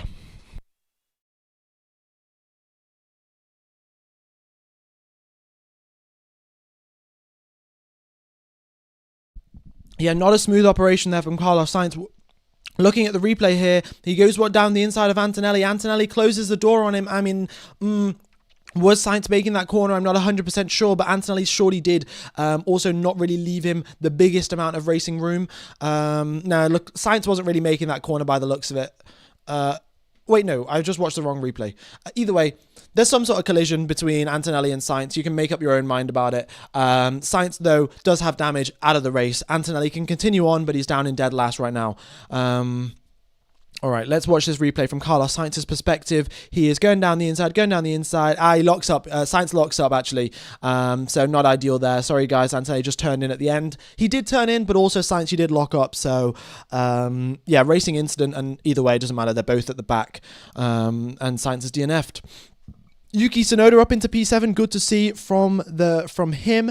And the race has been neutralized. This is going to help Lando Norris, actually, because his tyre temps are now going to drop. He's also going to be able to recharge the battery, which is another thing. And he's just going to be trying to push as hard as he possibly can after the virtual safety car ends. But at this moment in time, the medium tyres are still in pretty good condition. The soft tyres, not so much there on Charles Leclerc's car, but Norris has the opportunity to cool down his tyres, recharge his battery, and get ready to do some more racing. Albon into the pits now. He's started the race on the hard tyres. Not an ideal race start. He's now onto the mediums. He's pitted on the VSC, so he's gaining an extra 6 seconds of lap time compared to other drivers, but still not ideal here for Alex Albon. We're looking at him making a few overtakes, actually, in towards turn number 12 on the replays, and quite a little bit of contact and then spun around. So that's what the yellow flag was at lap 1, turn 12. Alex Albon spun because he got hit. So, well, not he got hit, he sort of hit someone, but either way, Albon, 19th position, has first driver to do the pits. Should Charles come in now? Oh, that's an interesting strategy. If we look at Pirelli say pit around lap number 14, but you could stretch it. Does Charles have 2 fresh sets of mediums? He does not. That is the problem. If Charles Leclerc had 2 fresh sets of medium tyres, he comes into the pits now, does about 25 laps or so on each set of mediums, and goes to the end of the race, and everything's fantastic. But at this moment in time, it's just a little bit too early for him to do that. Maybe he could go onto medium tyres and then onto the hard tyres. That could work. But by the looks of it, from Ocon's perspective, from Hadjar's perspective, and Albon's, the pace of the hard tyres isn't fantastic compared to the softs and the mediums. And that's why I think Ferrari are a little bit reluctant to switch onto the hard tyres. Or maybe, I'm giving Ferrari a little bit too much credit for what they're worth. Maybe what was I going to say? Yeah, maybe Ferrari, maybe they just haven't considered what pitting right now. But none of the other soft tyre runners have also pit. Bortoleto and Stroll also have not come into the pits. VSC is ending, track clear, DRS enabled, and it is green flagged. Let's go racing, ladies and gentlemen. And Verstappen has a very nice get start there on the VSC, 3 seconds clear of Charles Leclerc, and Leclerc has actually broken the DRS from Lando Norris. I think he maybe caught him napping a little bit, but Norris, he lost the DRS to Charles Leclerc off through the VSC, and Hamilton actually is right on his tail. It might have been a little bit due to the timing, so just to sort of show you what I mean, if the VSC ends at this moment in time where Leclerc is on the exit of turn number 1, but Norris is on the entry, Leclerc can go flat out, go 100% on the power and accelerate away. Norris still has to go through the corner and then accelerate, which might have resulted in that 1 second loss in lap time. But, that's sort of just how it goes. And yeah, Charles Leclerc is actually benefiting quite nicely. Now, Norris under pressure from his fellow Brit, Lewis Hamilton, 8/10 back, but still, he's got a lot of gaining to do before he can actually send a dive bomb to the inside. All right. Why is Leclerc on over 11 laps soft? He started the race on 3-lap-old soft tyres. So he used those softs during the qualifying, and that's why he's got tyres that are older than the race itself. Carlos Sainz, unfortunately, out, and Albon there in dead last. It's not ideal for the Constructors' Championship because Williams are trying to defend their 5th place spot. They're currently in 5th. I think Racing Bulls and Aston Martin are behind them in that order. And Racing Bulls, of course, they're not in the points. Neither are Aston Martin, so it's all right, actually. Williams are doing badly, but also are their rivals. So not the biggest concern in the world. Yuki Tsunoda there in 7th place. He's 2.2 seconds off the back of Russell. He's got some more gaining to do. Hulkenberg purple in the final sector because why? Nico Hulkenberg's just the GOAT, really. So that's why Nico Hulkenberg setting purple first sectors. Antonelli purple overall on a flying lap. He's got a lot of clean air, and he's also got just got a lot of clean air. So good to see. Jihu, thanks for the donation. Very much is appreciated there. Thanks for helping out the channel. And Leclerc purple in the first sector, so he is trying to maintain this gap now. As I will quickly get up the race pace simulation data, but essentially, I'll quickly pop it up on the screen. It looked like, yeah, you can see the gap there between McLaren and Ferrari was 0.2 of a second, except that the Ferraris got quicker after they calculated this data. Ferrari modified their setup, they got quicker, and the McLarens modified their setup and they went backwards. So the pace difference between the Ferraris and the McLarens, not all that big. Hence, you can see Piastri stuck behind Hamilton and Norris stuck behind Leclerc. So Ferrari's doing a good job there. This weekend, they've got some pace. It'll be interesting to see how the strategy works out there for Charles Leclerc, what he will do. Maybe he'll go onto the mediums and then onto the hards, but it's still a little bit risky going onto the hard tyres right at the end of the race, where Norris could be on the softs at the end of the race. And that would really, very, very big difference between the softs and the mediums, and that would result in softs and the hard, and that would result in maybe Charles Leclerc getting overtaken. Okay. So here we go then, folks. Here we go. Pit stops for the soft tyre runners should be coming up in the next 3 or 4 laps. Now, Pirelli don't expect the soft tyres to be doing much more than 14 laps during this race. So, yeah, we'll see what happens there. And, yeah. What happens, Kimi? I joined 5 minutes ago. Kimi had contact with Carlos Sainz, ended up in the barrier. Sorry, not in the barrier, in the gravel trap, and that's why he's so far back. And Alex Albon's just come into the pit, so that's why he's at the back. Is Max flying? I mean, Max is looking good, but now that they've all sort of separated out, nobody's in anyone's dirty air. You can see, look at this gap. It's only 0.2 is the pace difference between Verstappen and Leclerc, and between Verstappen and Norris, it's only 0.1, so it's not a huge difference.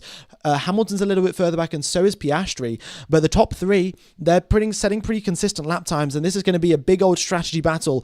And to be honest, I'm not the biggest fan of Ferrari when it comes to strategy battles. Ethan Champ 64, thanks for joining the channel membership. Really is appreciated. And folks, if you do want to be a channel member, it is £1, €1, $1, one of whichever currency it is most of the time. Sometimes it's a little bit more, but it goes a long way to helping out the channel. And I'd like to thank all of the channel members for continuously supporting me through all of these months and years. We've had lag spikes and things like that, but everyone's been sticking through quite nicely. So big thank you to you guys. All right, pit stop window is open for the soft tyres, so let's see what, if anyone comes into the pits early.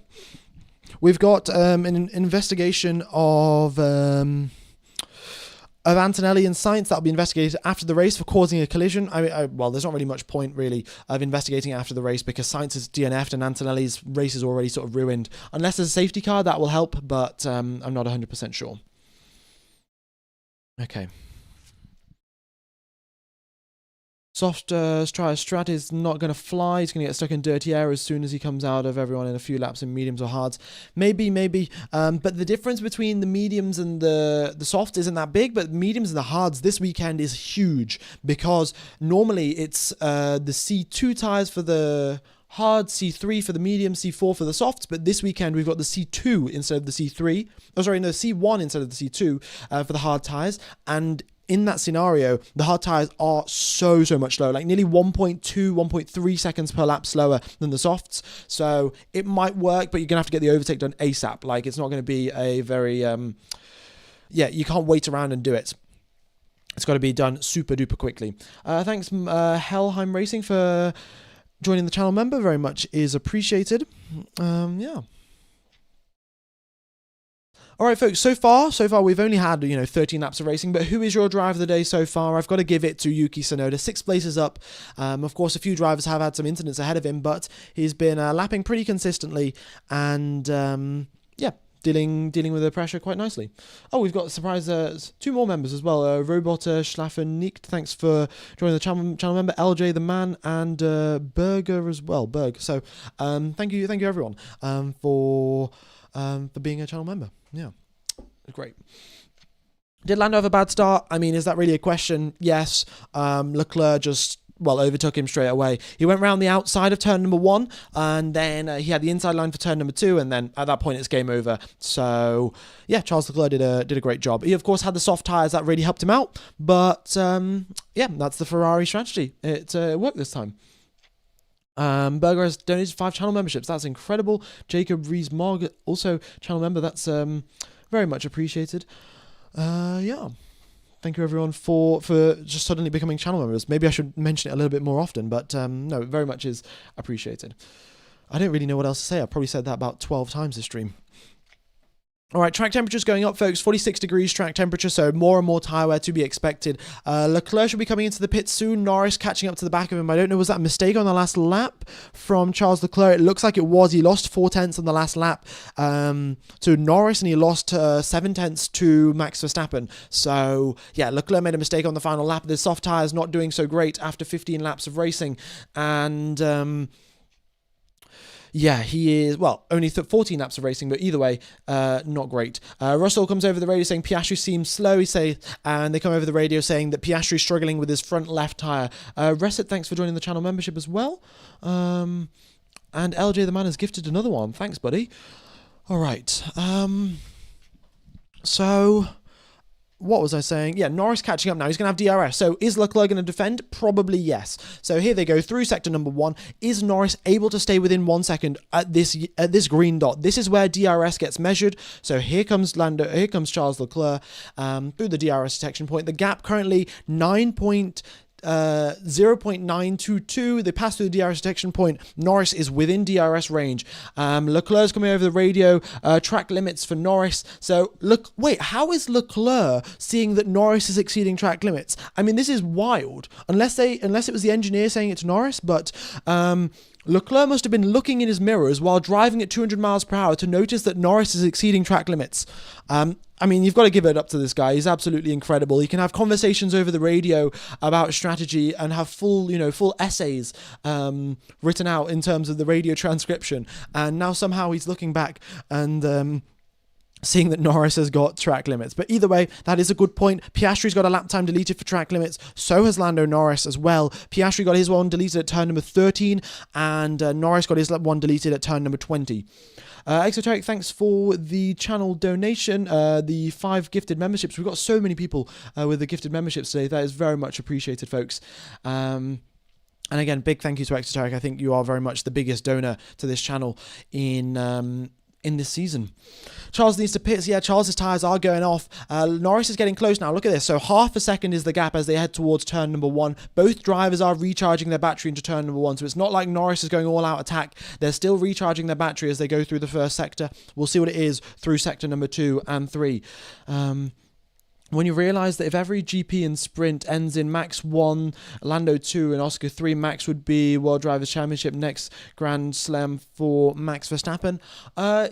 He got pole position. Yeah, maybe a Grand Slam, but he'll have to pull off the overcut strategy, which isn't the ideal strategy to do around COTA. The ideal strategy is the undercut. Typically when tyre wear is super duper high, you pull off the undercut strategy, it works wonders, but yeah, it's not the best when you're at a high tyre wear circuit. So we'll see if Max does an overcut to win the race. But Nuclear X1000, thanks for being a channel member. Norris is gaining and gaining and gaining. He looks to the outside, Leclerc defending to the inside, and Norris is just being shown the side of the track. Leclerc cutting across very aggressively. There's millimeters of space, but great defensive work, and Lando Norris cannot get by.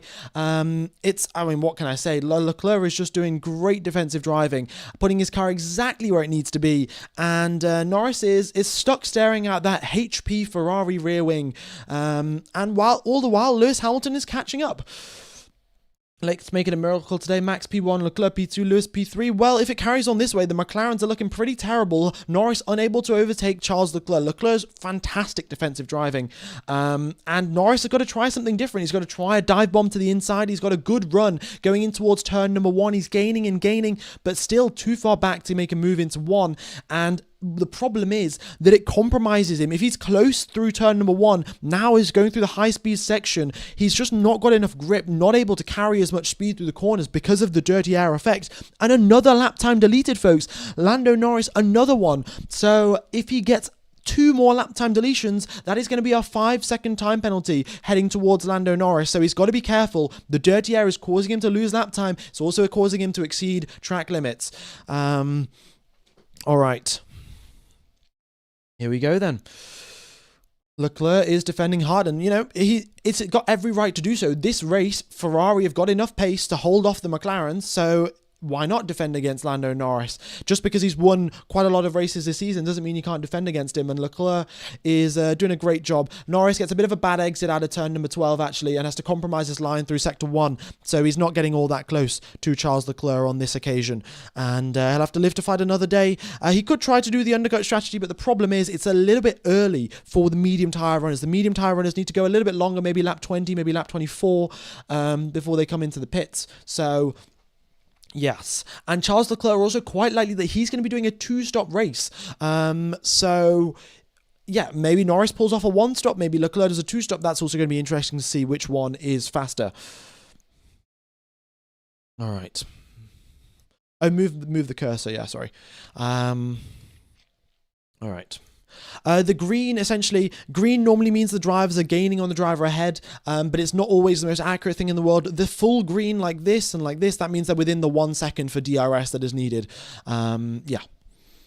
Also, you can see, did they just get told to lift and coast for Ferrari? I don't think they did. But keep an eye out on the team radio here, just on the right-hand side of the screen, if Ferrari have told Charles Leclerc to lift and coast, because, yeah, not great strategy to lift and coast, to be honest.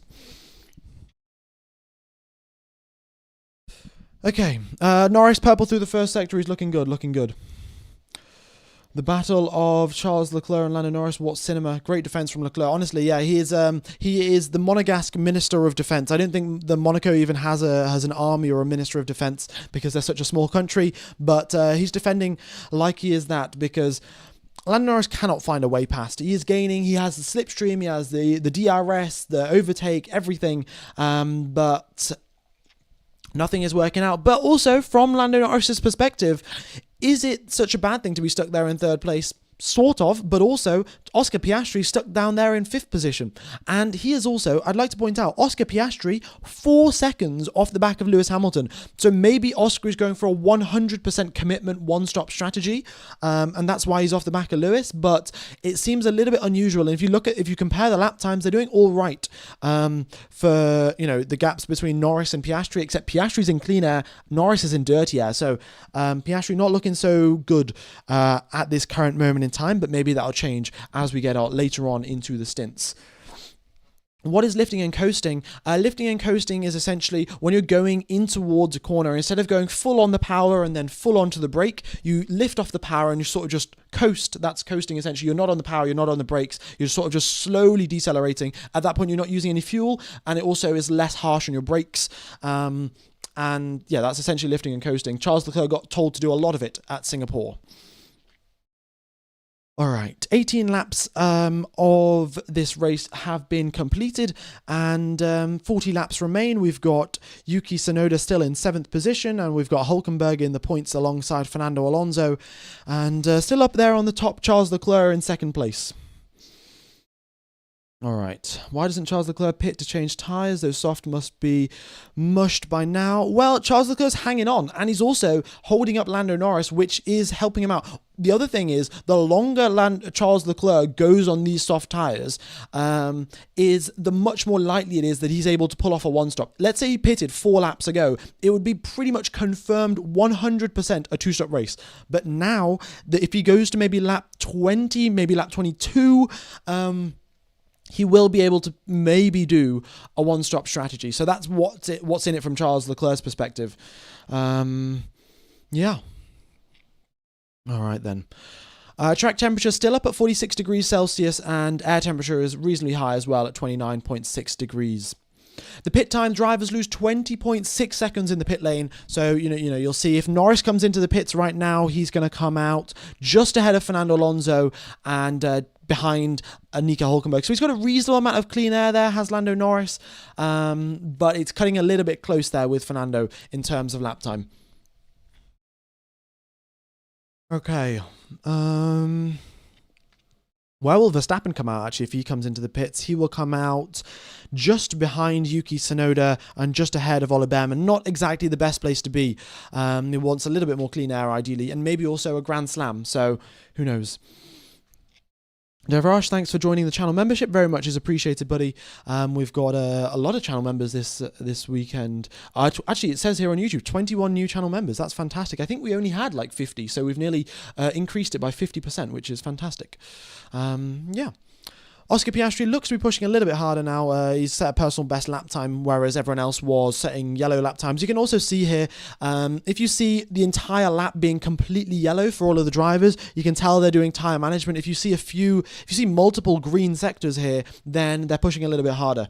Lando Norris again trying to go around the outside of Charles Leclerc, but Leclerc is having absolutely none of it. He just shows him the door, like literally that's my door there. Charles Leclerc is showing Lando Norris that. Like, Norris is not going anywhere.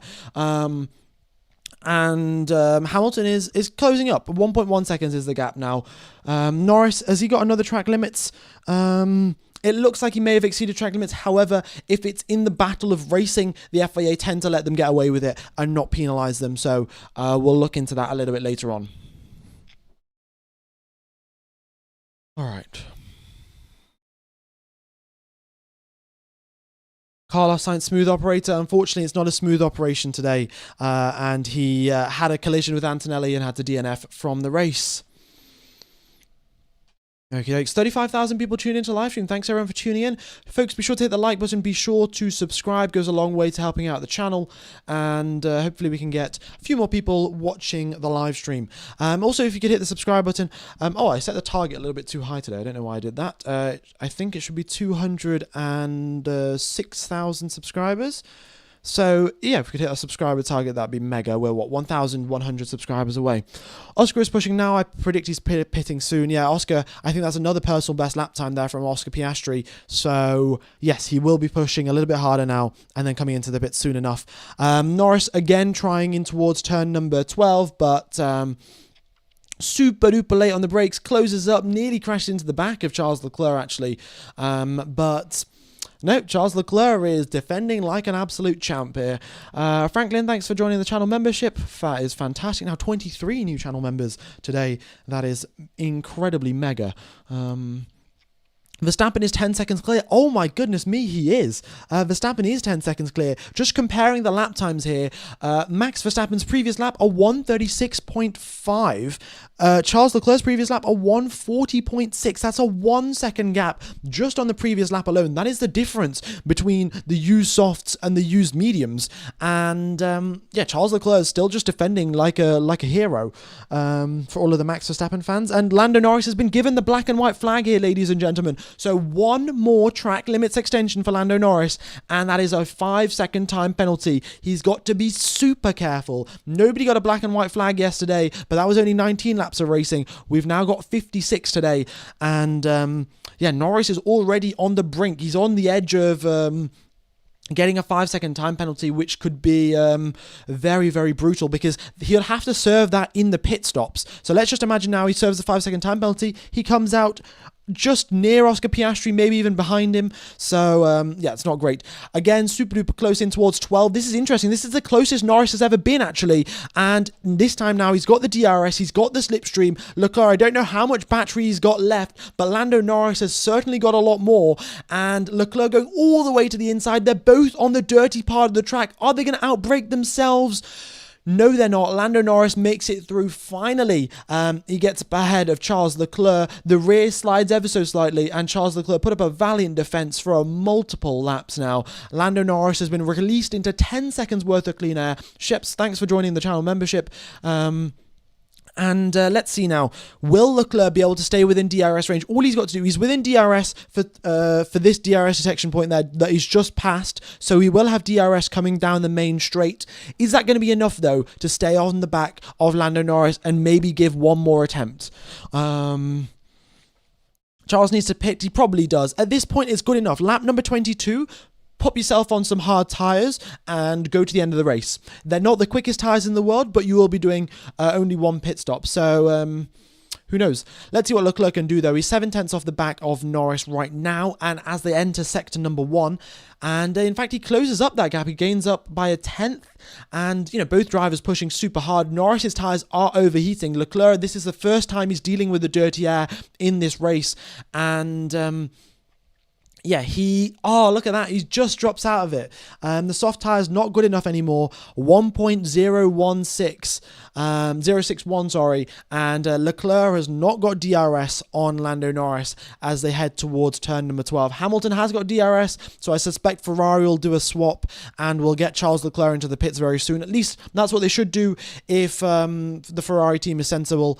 But we all know that is not always the case. No, Hamilton does go by, and Charles Leclerc starts oh no, are they squabbling away? Leclerc's defending against Lewis Hamilton. He put up a great defense against Lando Norris, and now he's defending for position against Lewis Hamilton. As hard as he was with Lando Norris, it was super fair, super clean every single time, and it got very close to contact between the two Ferrari drivers. What are they doing? I don't know. Surely they pull Leclerc into the pits at this moment in time. Like, there's no need for him to be holding up Hamilton. Hamilton has some more tyre life left in those mediums, and he can push a little bit harder. Leclerc's been told over the radio, box. Does he come into the pits? Yes, he does. Is it going to be a set of hard tyres? If it is, he can go to the end of the race. If it's a mediums, it's going to be a little bit more borderline. Okay.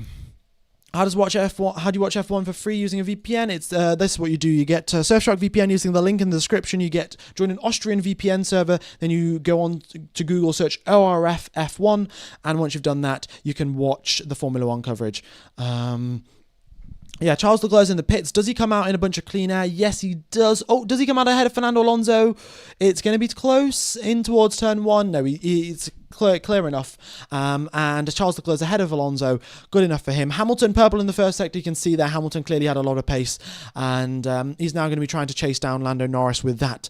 Let's keep an eye out on the lap times between Charles Leclerc and Lando Norris. Because, we'll see if Leclerc gains times in the pit stops or loses times during the pit stops. But it's a set of medium tyres for him. So it could be a bit borderline, but also very helpful. If there's a safety car towards the end of the race, it makes sense to pit onto the softs and have a good final stint if there's a safety car.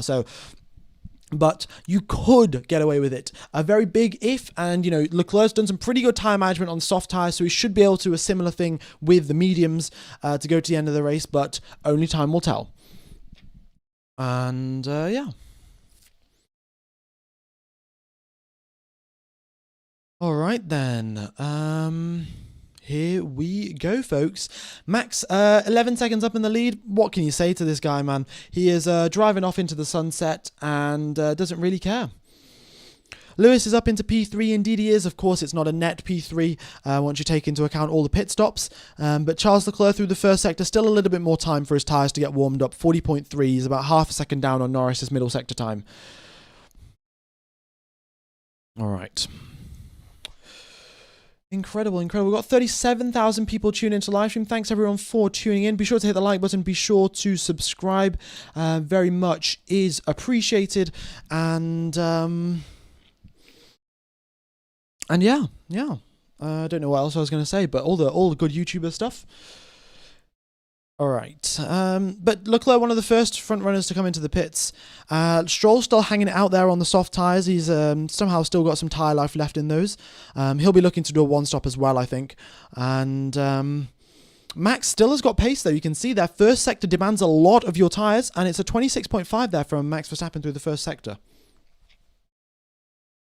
Oscar's really struggling, huh? It is. He is, really. He's closed the gap up a little bit to Lewis, but that is only due to the fact that Lewis and Leclerc were battling for a few corners. The gap at Piastri, Piastri hasn't been doing all that well. His time management hasn't been fantastic. He's a few tenths down on Norris on every single lap. Yeah, he's holding that 8-second gap, but to gain 8 seconds, he's going to need a mega outlap and also a safety car to help him out in the pits. Otherwise, he's just going to need to push like crazy, and I just don't really see that happening with Oscar Piastri. It hasn't been his weekend so far, to be honest. Who knows? Jacob Rees-Mogg upgraded the channel membership to Race Win. Oh, thank you very much, buddy. I think Race Win is 8 £4, €4 a month. Really does help out the channel, mate. And yeah, thank you very much. What do you mean his time management is amazing? Look at the team radios. No, he's clearly not, time management may not be, even if he's complaining over the radio, if his lap times are all right, it's fine. We hear very often Verstappen complaining over the radio, oh my God, my tyres are dead. And we've had the Bono, my tyres are cooked, or Bono, my tyres are dead from Lewis Hamilton so often. But yet, it's not the end of the world and the lap times are all right. Will Lando get a penalty? Well, if he exceeds track limits one more time. So he's got to be on his best behaviour right till the end of the race. That's 32 laps of racing. That is 640 corners Lando Norris has to take without exceeding track limits. Some of them, of course, very easy to not exceed track limits. Some of them, it's a little bit more tricky. So 640 times he's not got to exceed track limits. Otherwise, he's got a 5-second time penalty heading his way. Why is there no Ferrari radio? I don't know. Sometimes the radio glitches out, as was the data glitching out a little bit earlier on in the stream.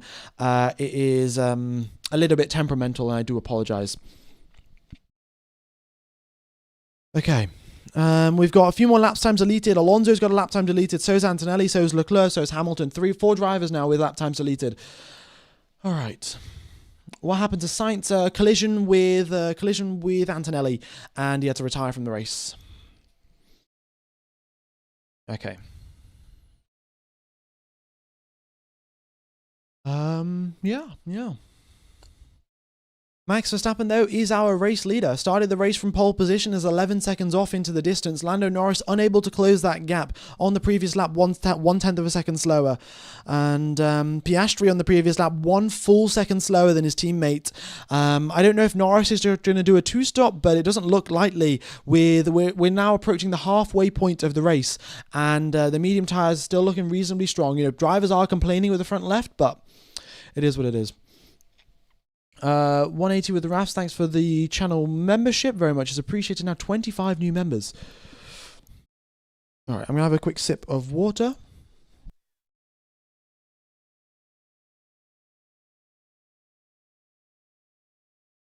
Okay. What are the chances for the Max World Driver Championship? I shall bring up the standings. Give me a sec, folks. Let me get that up for you guys. Where is it? It's looking better, of course, in this scenario. There we go. All right. It's looking better in this scenario. I'm just going to cover up the team radio, the tyre strategy for a sec there. You can see that Verstappen's gaining 25 points, so the points gap reduces to 42. To Oscar Piastri and to Lando Norris, it reduces to 26. So it's an improvement, but still not as many points as you would like. Yeah. Okay. Charles Leclerc is improving now. His medium tyres fully warmed up. I think he's done the full sort of warm-up procedure. We've got a bit of a battle here between Alex Albon and Franco Colapinto, and Albon just gets ahead as he heads towards turn number 15. Nice move there from Alex Albon around the outside. Oh, sorry, does the switchback actually, and it was millimeters between the front wing of Alex Albon and the rear wing of Colapinto, but yeah, these drivers have got a pretty good spatial awareness, and Albon up into 15th. All right. It's still on the menu. It's still not over. If Max gets a DNF and Piastri wins a race, it's game over. Max is not winning this. But with the way that it's going right now, the hopes are still there. Verstappen's coming over the radio saying Piastri's a little, sorry, not Piastri, my tyres are getting a little tricky to manage these tyres, and yeah, they're just talking about the conditions. It's getting hot, it's pretty hot, 45 degrees Celsius, and the corner that Max is going through right now, turn 16, 17, 18, it's a super long right-hand corner, which puts a lot of load on your front left, so you turn right, the whole car tilts towards the left, you get a lot of load on your front left tyre, and that's where Piastri's struggling, that's where Verstappen's struggling, a lot of the drivers struggling on that specific tyre. Okay. Radio is frozen. All right, I'll give it a quick refresh, but folks, no guarantees here. The radio has always been dodgy, even, for the past, I've been using it for like 3 years at this point. The radio's always been a little bit dodgy, so maybe it'll just go totally blank, but I'll give it a refresh. But yeah, as I said, it might just be like that. I might actually put the championship standings up there. If the radio doesn't start working in the next few laps. So, yeah, do apologize there. Must be the radio, folks. Must be the radio. All right, the wind also picking up here. Look at this, 17 kilometers per hour of wind from the westerly direction, not helping grip levels as well for the drivers. But yeah, they're managing to deal with it. No drivers having too many spins or anything like that. However, it does, let's say if you get a big gust of wind that affects your downforce levels, you may not spin out, you may not crash, but you may drift just a little bit wider. And if you drift a little bit wider, then you could exceed track limits. So it's always tricky with these sort of conditions. See, it's just dropped from 17 to 9. So it's very, very gusty out there in Texas. Very wide open sort of place to be. And yeah, the wind is flowing freely, sometimes gusting, sometimes not. And it's getting tricky for the drivers. All right. All right, they've come over to Max to say the plan at this stage is if we can extend it as long as possible, we can look for an alternative strategy. So I think that means extend it on the medium tyres for as long as you can and then go on to the softs, but I'm not 100% sure. Leclerc gets ahead of Ollie Behrman. Nice move there. Behrman's not trying particularly hard, and Leclerc just stays within track limits. Oh, there we go. Colapinto's our first team radio. Looks like he's not particularly pleased.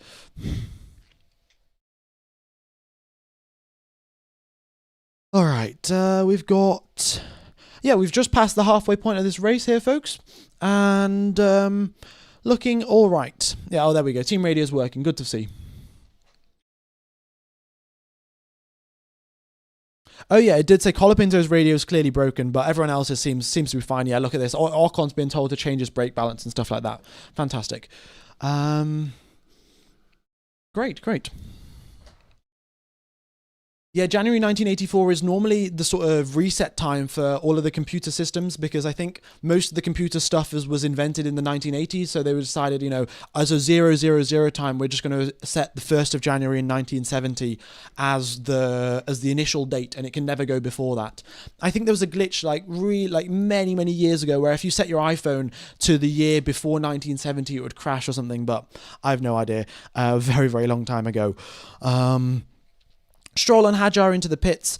Stroll has done 27 laps on those soft tires, 28 laps on those soft tires, and finally into the pits now. He's going to be on the mediums till the end of the race. So he's done half the race now on the softs, and if Stroll can do half the race on the softs, so can the rest of the grid. So we'll see what happens.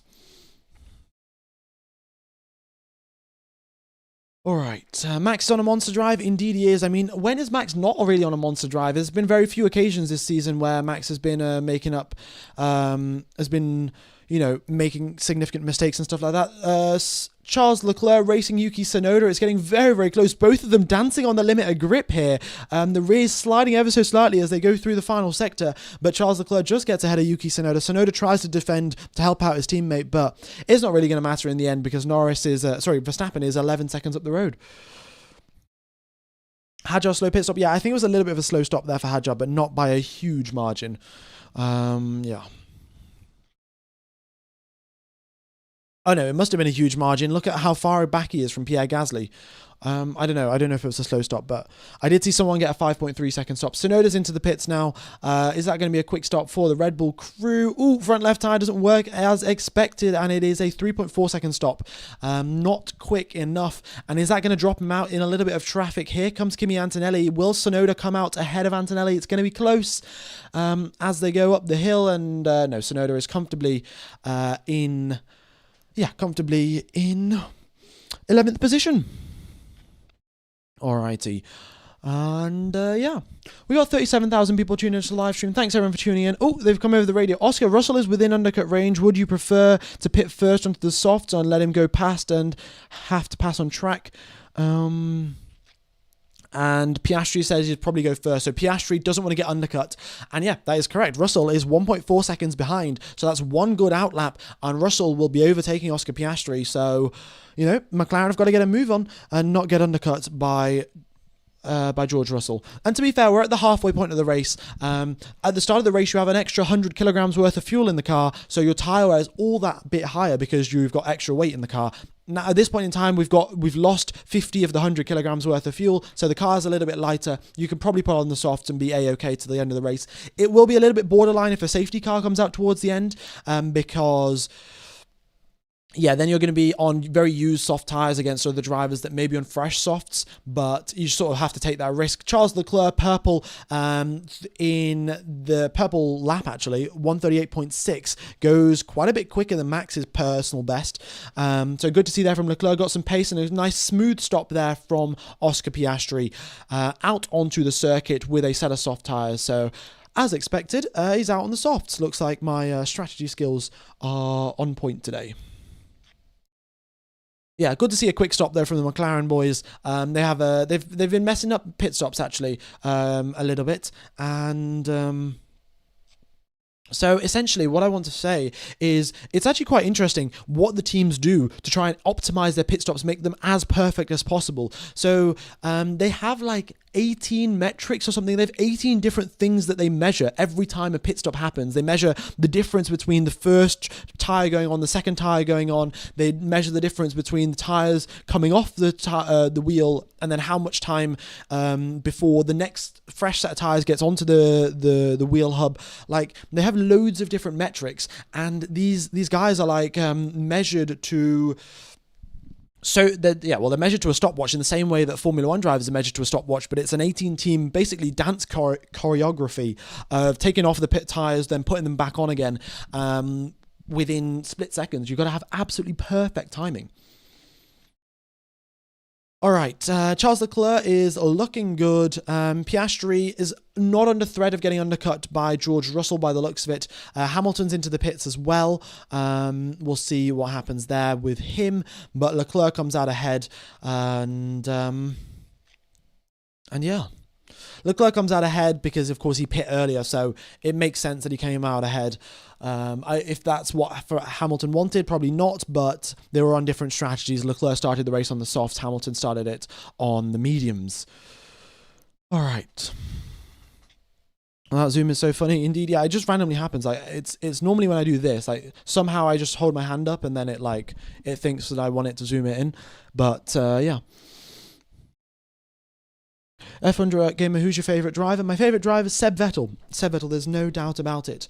But unfortunately, he's not driving anymore. Antonelli's into the pits as well. Max Verstappen is still holding up that race lead. Could be going for another Grand Slam here, Mr. Max, because... yeah, I mean, he's just got so much pace, hasn't he? We've got George Russell with a lap time deleted for exceeding track limits. So is Bortoleto as well. The stuff that is beneath the track map, so right there, above the team radius, beneath the track map, that is the fastest sectors that anyone has done. You can see there, Leclerc now has just gone third fastest in the middle sector. Hamilton is fastest in the first sector, so it gives you an information of, which team's looking the best in which sector. And yeah, just a little bit more information up on the screen. Who's the better driver, Vettel or Verstappen? Well, as a Seb Vettel fan, I think 2013 prime Sebastian Vettel is undefeatable. But, of course, I'm going to be biased. Is that a slow stop for Norris? It's a little bit slow, but overall, 3.8 seconds, not horrific. But it's slower than it was for Piastri, I think. So... yeah, I don't know what's... it must be Mark Webber's. Mark Webber's got an associate in the McLaren pit crew because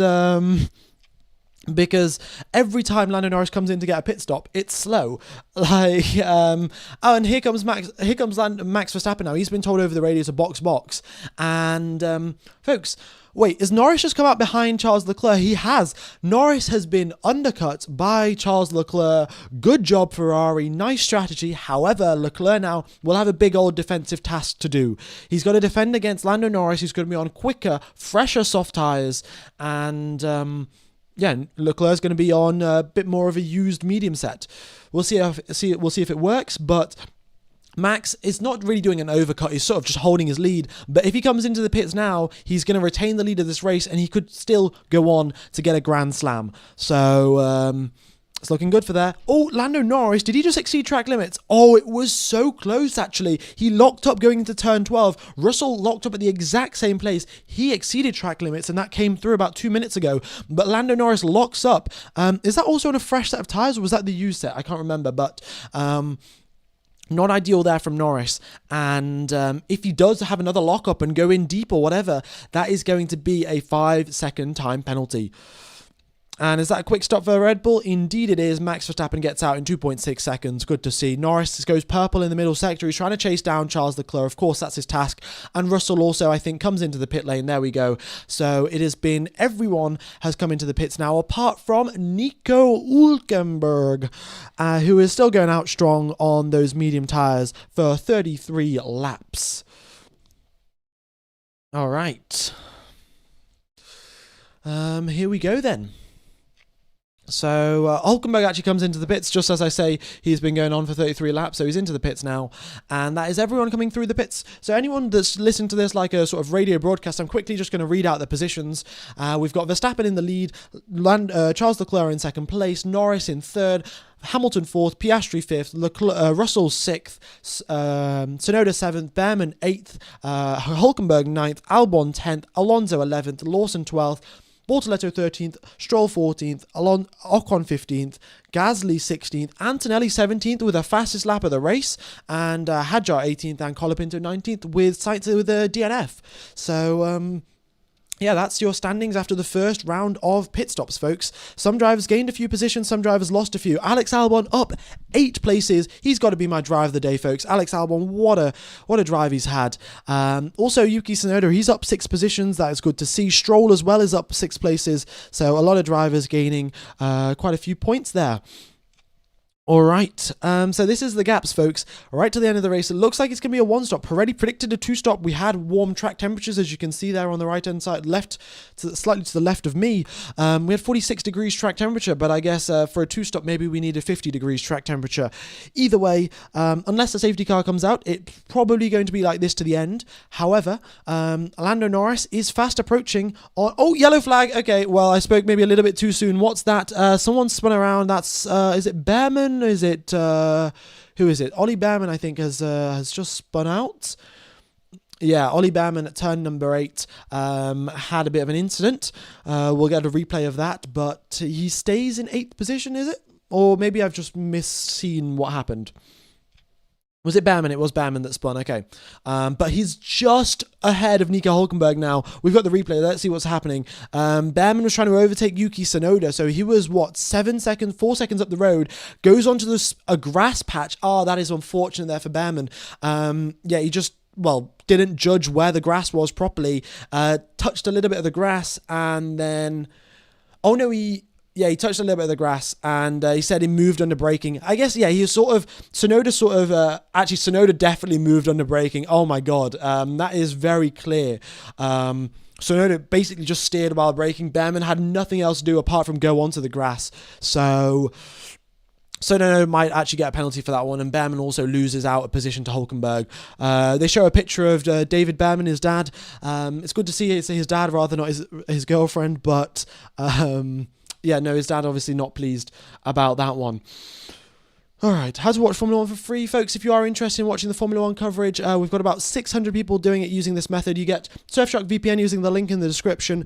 Then you join an Austrian VPN server. You go into Google, you search ORFF1, you click on a link, and you watch the Formula 1. It's as simple as that. The commentary is in German, so of course if you don't understand that, then you just mute the coverage and listen to me commentate instead, but either way, it works out quite nicely. You get to watch the coverage and also get some commentary as well. All right, Norris is closing that gap up, folks. The last time I looked at it, it was 2.5 seconds, and it's now down to 1.7 seconds. So let's see how it goes. Lando Norris, we've got a replay of the pit stop here, and I think it's the front right that's a little bit slow, but it's not by a huge margin or anything, but it's overall just not the quickest pit stop there for Lando Norris. Yeah. The VPN isn't working for ORF. Well, the alternative is if you join a Swiss VPN server and then you go onto SRF Formula One. That's how you can watch it. That's in fact the way that I'm watching it here on my laptop or on this side of my desk. Yeah, and you know, if you want to listen to the German commentary, go ahead and be my guest. You know, yeah. Okay, Max 7 seconds up the road. So Leclerc still did gain, 4 seconds worth of time on Max Verstappen, because when Max came into the pits, he had an 11-second lead or something. But through the net pit stop gains that Charles Leclerc got, he gained about 4 or 5 seconds back on Max Verstappen. So pretty good going there from Charles Leclerc. The undercut worked. Good Ferrari strategy. I might even put the meme up and say that we are back with Ferrari. Well, yeah, Max has sort of done this. It's not absolute depression, but yeah, we're back with a Ferrari meme. It's we are in the back phase. Max has sort of done this, hasn't he? Though he's 8 seconds ahead of Norris, 22 seconds ahead of Piastri, 22 seconds. Oh my God, Verstappen could do an extra pit stop and still be ahead of Oscar Piastri. Yeah, not ideal for Piastri there in terms of the championship standings. He's got to lock in, hasn't he? He has got to lock in. Could you put up the World Drivers standings in this order? Yeah, give me just a sec. Have I got them up on my screen? Oh, yeah. There we go. All right, I'm just going to cover up the strategy for a sec there, but you can see we've got... The gap is still the same. I think Norris just gained... the gap between Verstappen and Norris is now down to 23 points rather than whatever it was before. 33 points. So much, much better there for Max Verstappen. And he's gaining 15 points on Oscar Piastri. That point gap goes from 55 to 40. It is in the favour of Max Verstappen here, folks. We've got 5 more races after this one. Qatar, Brazil... what else have we got? Mexico, Abu Dhabi, and there's one that I'm missing that I can't remember. But either way, 5 races, 40 points. Very much possible, ladies and gents. Very much possible. Especially in the hands of Max Verstappen. Like, if there's one thing that I've learned from watching the past few years of Formula One... it's Vegas. Yeah, it's Vegas. Vegas is the other one. But yeah, if there's one thing that I've learned in the past few years of Formula One, never count out Max Verstappen. Now... Well, let's cast our eyes towards Lando Norris and Charles Leclerc. Lando is now firmly within that DRS range. He's got the 8/10 gap to Charles Leclerc, and Bortoletto's been awarded a black and white flag for track limits as well, actually. Norris is going to have to be careful at this moment in time. He's on the soft tyres, which are more susceptible to overheating. He's also going to be in the dirty air, and you know what happened the last times he was in the dirty air? He exceeded track limits 3 times, got a black and white flag. He does it one more time, it's a 5-second time penalty. So he's got to be careful. He can't push that hard. That's sort of holding him back now. You know, he's going to be sort of annoyed at his past self for exceeding track limits, and we'll see how he gets along. We've got also Albon with a black and white flag for track limits. So a lot of drivers sort of struggling here in terms of the track limit situation around COTA. Okie dokes. We have got 40,000 people watching the live stream. Thank you everyone for tuning in and welcome along to the coverage. If you are new here, be sure to hit the like button, be sure to subscribe. And yeah, here we go.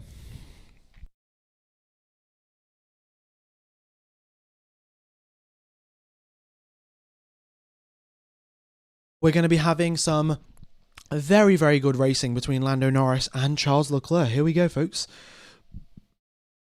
All right.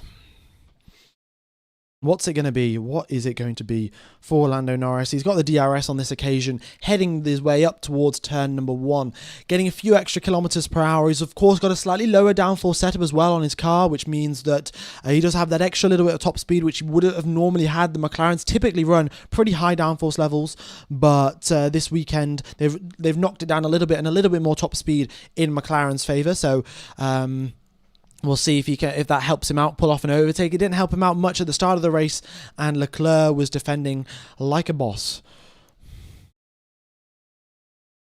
All right. Yeah. What else is going on? We got Stroll looking to overtake Liam Lawson. We'll see if he can pull that one off. But Stroll's on those mediums, Lawson's on the softs. It's going to be a little bit difficult for him to make that work. But in towards turn number 1, he gets pretty close, actually. Pretty close to Lance Stroll. He doesn't send a dive bomb like he did yesterday. That resulted in him getting a 5-place grid penalty. Who's your favourite driver and favourite team? I don't really have a favourite, but if you had to ask me, maybe Tsunoda and Alonso. And yeah, I don't really know about a team, to be honest. Yeah. Why is Piastri so slow? I don't really know, folks. I have no sort of idea why Piastri has not got... Sorry. Why Piastri has not got the pace this weekend. It's just not been there. Okay. Okie dokes. Right, Norris again. This is the thing. It's been, what, a minute and a half and we're back at square one. Heading up towards turn 1. Norris is close, but not close enough.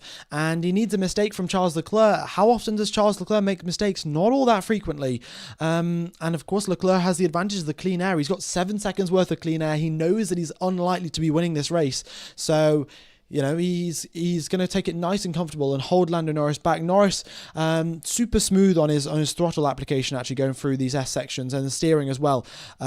He's got to be very careful because otherwise he goes wide. Oh, that was close with track limits. That was as you head through turns number 10. Yeah, Norris. It's going to be close.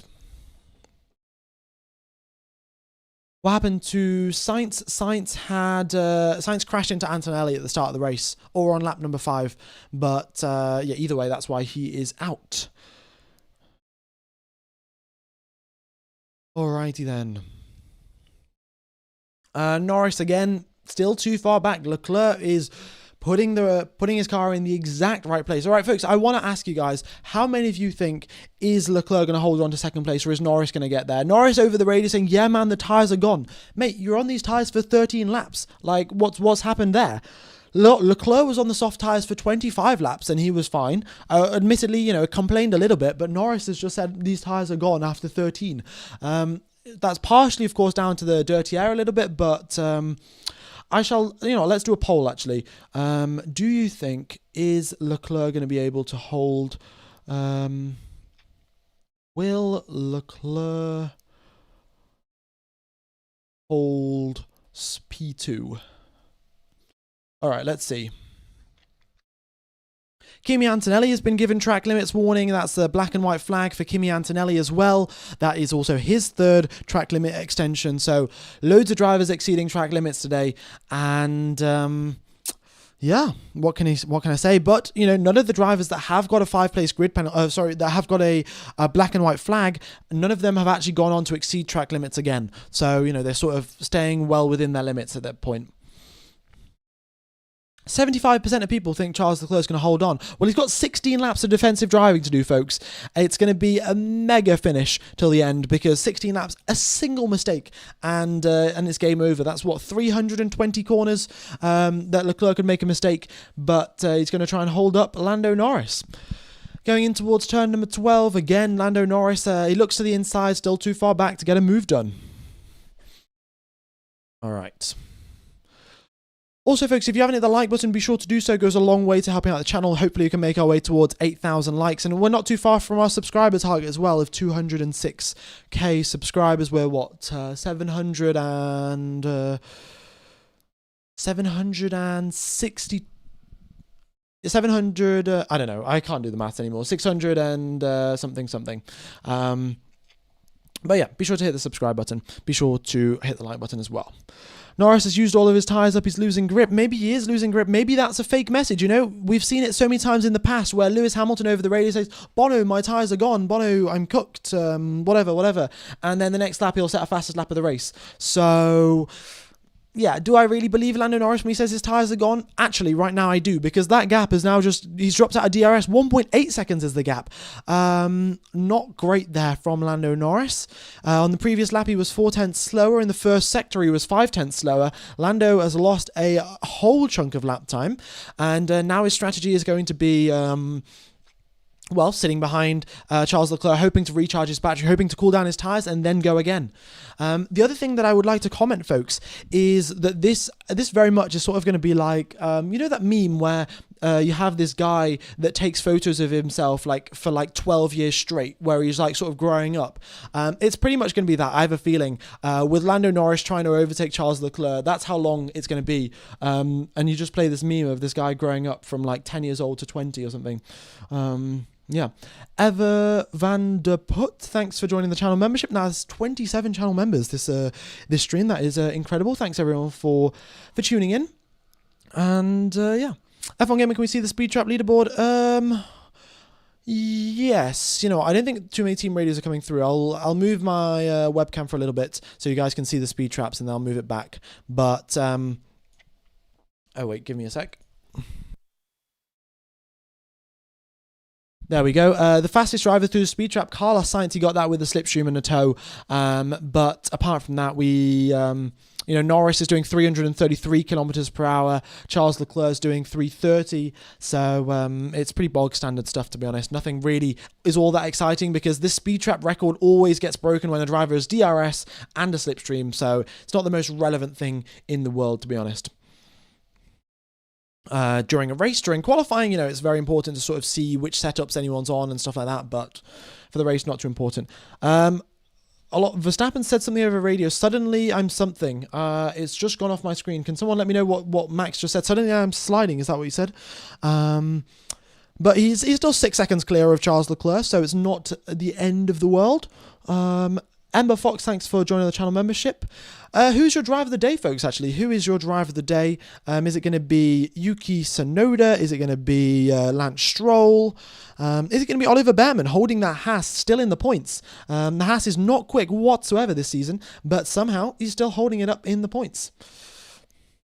Okay, is that what you're saying? He's sliding a lot. Okay, well, we'll see how it goes for him then. He's done 11 laps on the soft tyres. I mean, if Leclerc did 25, it should be fine. Yeah. Okie dokes. 39,000 people tune in to watch the live stream. Thank you everyone for tuning in, and hope you are enjoying the coverage.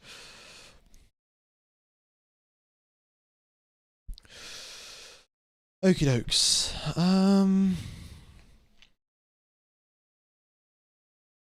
Yeah.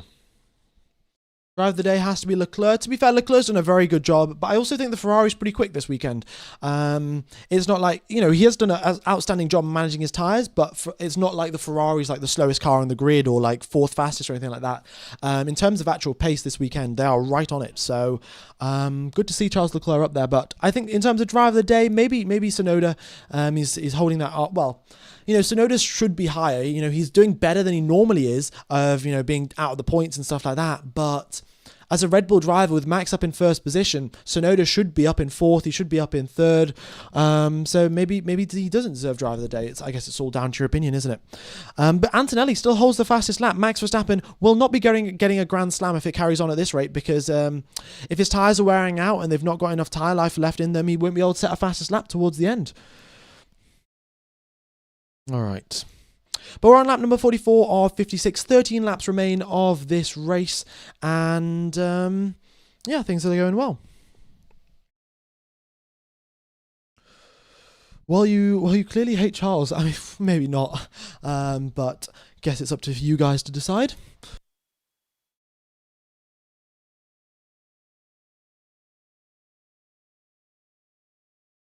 Ferrari's, well, scoring a lot of points this weekend. I'm going to just pop this up on the screen here, folks. If you can see, Ferrari are gaining 30 points in the championship. Mercedes are gaining 8. So that brings Mercedes to 337 points in the constructors, and Mercedes 341. So there's only a 4-point gap if it carries on in this way and no more positions change.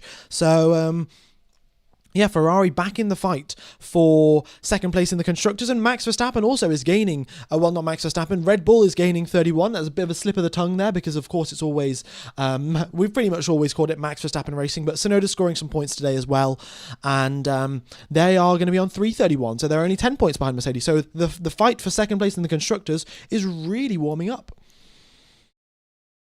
Okay. The We Are So back phase has started. Maybe it has. Yeah, maybe Ferrari are back. Second place in the constructors for sure.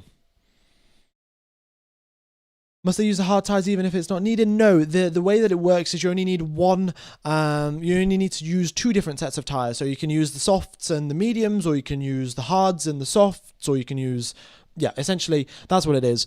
And yeah, you can use you don't need to use the hard tires. Why did Norris drop off Leclerc? Because Leclerc's too fast for him. And Norris's tyres were overheating. The soft tyres not ideal in terms of dirty air.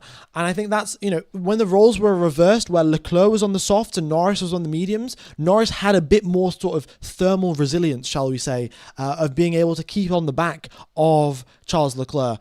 And because of that, he was able to attack him for many laps again and again and again. Whereas when the roles are reversed, Norris is on the soft and he's behind, the soft tyres are going to overheat ASAP like this straight away.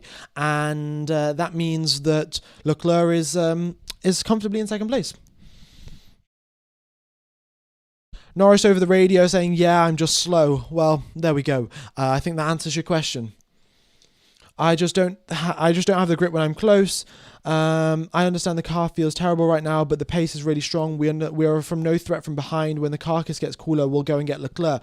So that's the strategy. They're trying to get the tyre temperature cooler while they are 2 seconds back, 3 seconds back, and then they're going to try and attack Charles Leclerc with 11 laps left. At some point, they're going to go attack. So one final attack remains here, ladies and gents, till the end of this race between Lando Norris and Charles Leclerc. Will Norris get a 5-second penalty? Will he come into the pits? No. So if Norris exceeds track limits at this moment in time, he will just get a 5 seconds added on to his race time if he doesn't come into the pits. If he comes into the pits, he will have to serve it during the pit stop. But if he doesn't, it will just get added on and he'll get dropped back. And it won't even affect him that much because Hamilton is 9 seconds behind. All right. There we go then.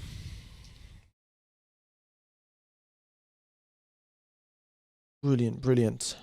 What else is going on then? A 5-second time penalty for Esteban Ocon? No, Ocon has not got a time penalty. I don't know who said that in the chat. But no, Ocon's still going strong. He's in 13th position trying to catch up to Stroll. Stroll's been stuck behind Lawson for ages now, actually. And not a single maneuver has got him past him. So unfortunate there for Lance Stroll. Worried for Piastri, worried for the championship. Well, it's getting a lot closer. The final few races are going to be absolutely mega. And it should be good. It should be good. Lawson is in an Aston sandwich. I mean, maybe Lance should get over the radio, tell Alonso to slow down, to block Lawson so he can get past. But that's not going to work perfectly because Lawson will then get DRS off Alonso. And Stroll overtaking is going to be a lot harder. If the track is so hot, how come so few people are using hard tyres?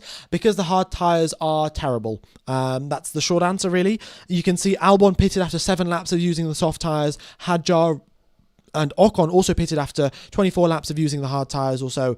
And their lap times were just terrible, and that's why none of the teams are using them. They're all sort of opting to go for just conserving the tyres that they've already got rather than using more durable tyres.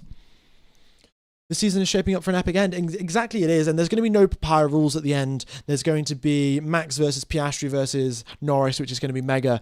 And it should be good. All right, 10 laps remain of this race, folks.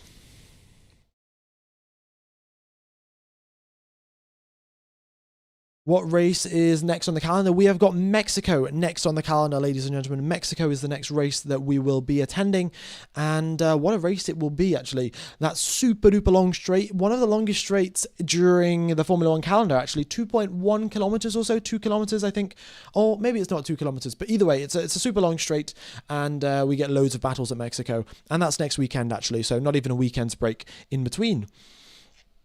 Is Norris gaining? He is a little bit, actually, yeah. He's at some point he decided he was going to attack when the tyre temperatures dropped off, when the tyre temperatures reduced a little bit, and maybe that is the time right now. And yeah. Right, I'm going to have a quick sip of water.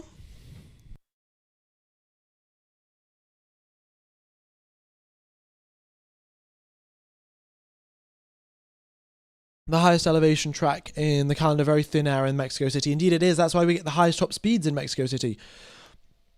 And will the Mexican Minister of Defense come back? Unfortunately not. Sergio Perez will be back in 2026 though, and that will be good to see. Kimi Antonelli is setting a move down the inside of Esteban Ocon. Nice to see there from Antonelli, making up some places after that collision with Carlos Sainz at the start of the race that really derailed his progress up the pack. All right. Folks, what do you rate this race out of 10? And also, the other thing that I would like to remember, would like you to sort of take into account when you rate this race, is that what it means for the championship. It may not be the most exciting race in terms of overtakes, in terms of battles. We had a lot of good battles at the start, not so much towards the end, but how much is this helping out the championship? How much is this going to make it much more exciting for the final 5 races of the race? Final 5 races of the season, sorry. Harkalos, thanks for the $5 donation. I can't lie, F1 drivers have a relatively easy schedule compared to the NASCAR schedule, basically 38 consecutive weeks of racing stock cars. That is true, but I'm guessing in NASCAR they sort of just move around the America, whereas in Formula 1 they're flying all around the world. The jet lag, I think, is probably one of the worst things being a Formula 1 driver, but either way, 38 weeks in a year, that means they're racing. They've only got 14 weeks of no racing, so only like 2 months of no races, and 10 months of races every single weekend, which is, pretty tiring. Okay. So Stroll is the only driver that's within DRS, actually, and Norris is getting pretty close, actually. Look at that gap. 1.029 is the gap. But the thing is, Leclerc knew this was coming. Leclerc knows that Norris was going to back off, he was going to cool down his tyres, and then he was going to start to attack. So Leclerc, in this moment in time, he will have had his battery charged up. He knows that he will also keep his tyre temperature down, so when he needs to push, he has a bit more margin to push. And we'll see how it plays out.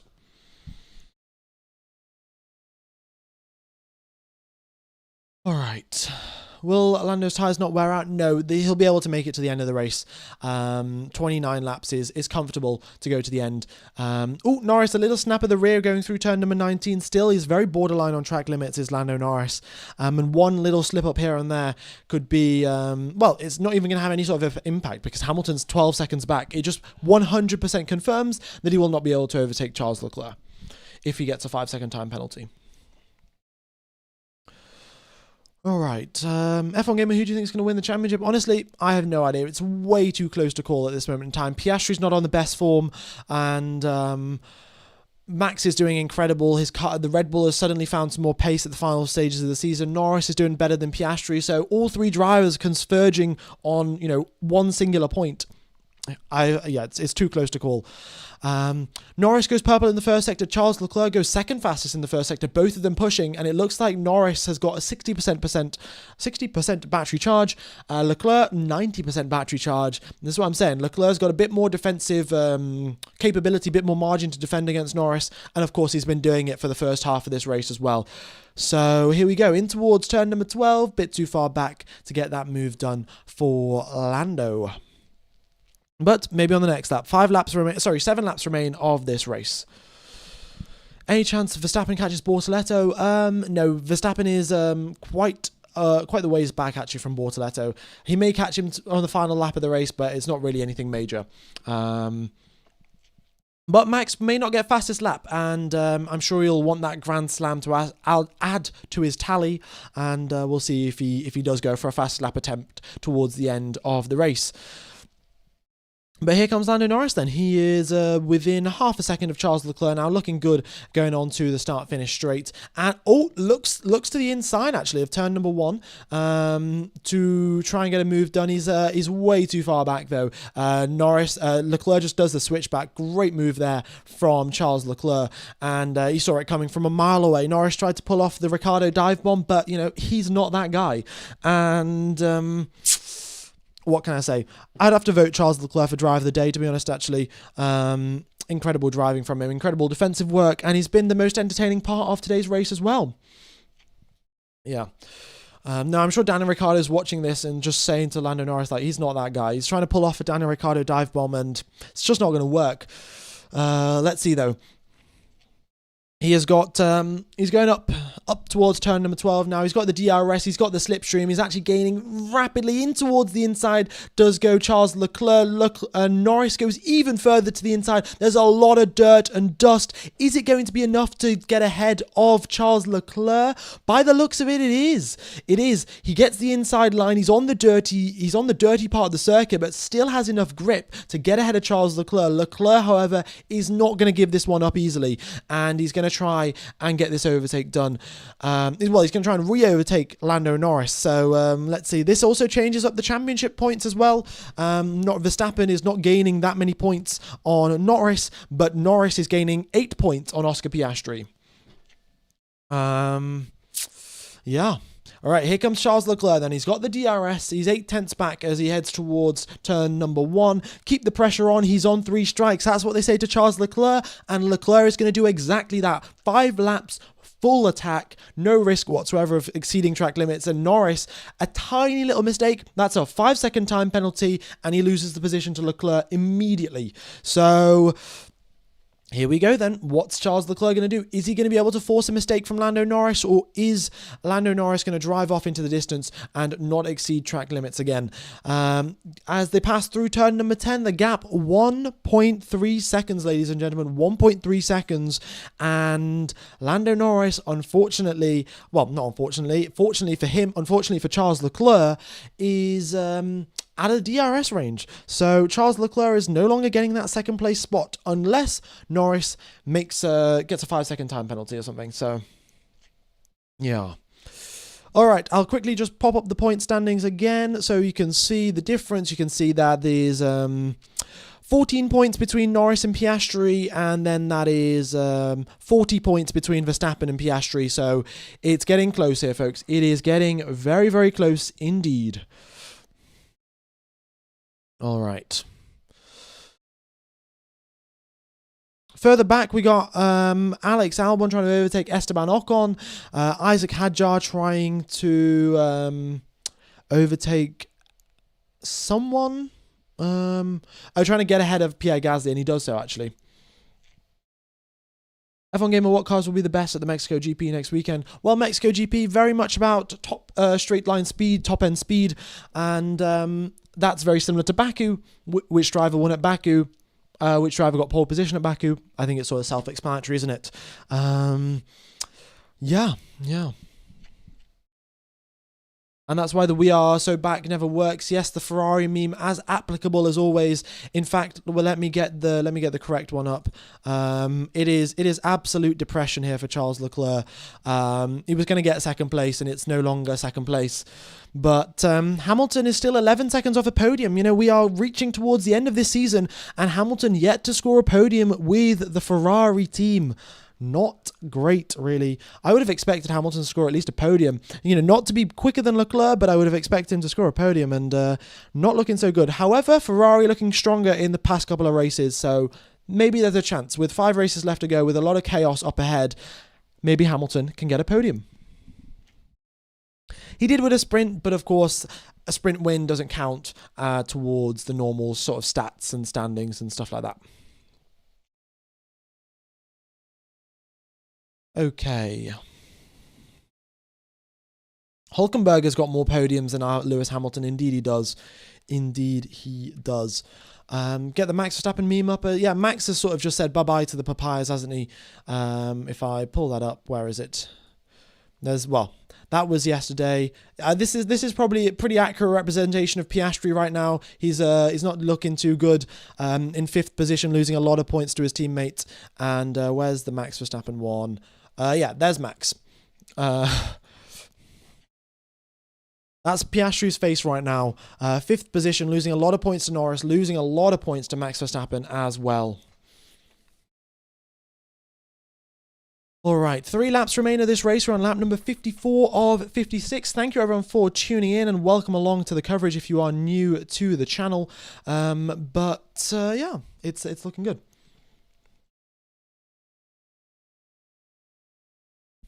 F1 Gamer, do the ha ha ha, you thought it would be different. Yeah, I haven't got that downloaded actually, but it will be another one that I will be adding to my arsenal of memes. Why does Charles keep losing time to Lando even though he has more battery? The problem is that Charles's tyres are pretty done, and also Charles, anyone that's in the dirty air just can't really hang on for that long. Look, I think the McLaren still is the quicker car, and that's why Norris has the ability to stay within Leclerc's DRS and make an overtake, whereas Ferrari being slightly slower and Leclerc not having as much pace in this current situation with his tyres means that he isn't able to stay within the DRS and actually get that overtake done. Okay. So Hamilton with the lap time deleted for exceeding track limits at turn number 19. 2 laps remain here, folks. 2 laps remain of the race, and there's some battling going on between Franco Colapinto and Pierre Gasly. They're getting quite aggressive, actually, quite racy are the two of them. And Max Verstappen is actually fast approaching, so they're both going to have to get out of the way for Max soon enough with 2 laps left of this race. But yeah, Colapinto and Gasly battling very, very hard. I don't really know why, because they're down in 17th and 18th, but I guess it's sort of for pride's sake. Yuki Tsunoda for drive of the day. Yeah, I'd say maybe Yuki Tsunoda's a pretty solid choice, isn't he? He's done a pretty good job so far. And yeah. Oh my goodness me. What's it? Esteban Ocon, brilliant time through the middle sector. Actually, so much pace. He's just got overtaken actually by Alex Albon, but he had a very quick speed through the speed trap because he was actually quickest through the speed trap by a few kilometers per hour, 6-7 kilometers per hour. All right. We've got 2 laps remaining here, folks. 2 laps remaining. And Max Verstappen is in the lead by 7 seconds. Is he going to go for a fastest lap attempt, actually? Let me know. What do you think? Is Max going to go for a fastest lap attempt with on the final lap of the race so he can get a Grand Slam? He's got a bit of traffic ahead of him. That might help him out, actually. That might give him DRS. If he might get DRS off Colapinto. Does he? No, he doesn't, actually. Never mind. But here goes the fastest lap here goes the final lap for Max Verstappen. I think he's going to try for a fastest lap attempt. Let's see if he gets it. Through the first sector he goes, then up the hill. It's the final lap of the US Grand Prix. Max Verstappen around the outside of Colapinto, and he goes down the hill for the final time, plunges down the hill, hugs the inside line for turn number 2, 3, 4, and 5. Looking fantastic. Fantastic shape there from Max, and no, unfortunately not. He is, 4 tenths? Yeah, 4 tenths off the pace in the first sector. It looks like those soft tyres haven't got the pace for a fastest lap attempt. Let's see. Who got a penalty? Nobody's got a penalty, actually. A lot of people have got black and white flags for exceeding track limits, but nobody has got a penalty. So pretty clean racing after the drivers get told that they've got a black and white flag. Gamer Pro 15, thanks for the €1 donation. Very much is appreciated there, mate. And here we are then. Max Verstappen through turn number 12. What's his middle sector time going to be? Is it purple? Is it not? And no, it's not. Max is not getting a fastest lap today by the looks of it. But does that really matter at the end of the day? He has closed the points gap up by 15 points to Oscar Piastri, from 55 to 40 points from Max Verstappen. That is exactly what he needed to do today. An incredible drive from start to finish. Great launch off the line. Defensive maneuvers galore in towards turn number 1. He comes out of the final corner. Max Verstappen wins the US Grand Prix. What a drive from Max. And he has done exactly what he needed to do to stay in this championship fight. So winner chicken dinner for Max Verstappen. Lando Norris comes home in second place, 7 seconds behind Max Verstappen, and then we've got Charles Leclerc 7 seconds behind him in third. It is simply lovely from Max. The Red Bull pit crew are happy as expected, and Lewis Hamilton, 4th place for him. He is under pressure there from Oscar Piastri in the final few laps, but not close enough to get the move. Piastri, it's the 5th position for him, and honestly, his face from this weekend is very much just going to be like this meme here. Where is it? Where's it gone? Yeah, Oscar Piastri. That's probably his summary for today's race. It's not been ideal. George Russell in 6th. Tsunoda scores some more points in 7th. Hulkenberg in 8th. Behrman scores some points with the Haas team in 9th. Alonso in 10th, which is good to see. Thanks for the donation. Super Max. Indeed it is. Super duper Max. And yeah, he is. He's won the race again. What can you do? Then you've got Lawson 11th, Stroll 12th, Antonelli 13th, Albon 14th, Ocon 15th, Hadjar 16th, Colapinto 17th, Bortoletto 18th, and Gasly 19th with Carlos Sainz DNFing. So that is all, folks. Thank you everyone for tuning in. I do really have to go. I've got a few things to do, so I won't be able to carry on with the commentary, unfortunately. I'm going to end the stream now. It's going to take you over to the Mexico stream. If you can hit the like button and the reminder button for the Mexico stream, it goes a long, long way to helping out the channel and making sure that we're still the biggest live stream on YouTube, which is very much appreciated for all of you folks. Thanks everyone that's a member of this stream as well. And yeah, just a really impressive weekend from Max Verstappen. So have a wonderful morning, day, afternoon, evening or night, depending on where you are around the world. And if you can hit the like button for the Mexico stream, also hit the reminder button. It helps out the channel so much. But yeah, it's been a pleasure commentating to you guys. I will see you in 1 week's time for the race in Mexico. I'll put the standings up so you guys can have a quick look. But there you go. Those are the main standings. 40-point gap between Verstappen and Piastri, and it is a 14-point gap between Piastri and Norris. All right then, bye-bye, folks.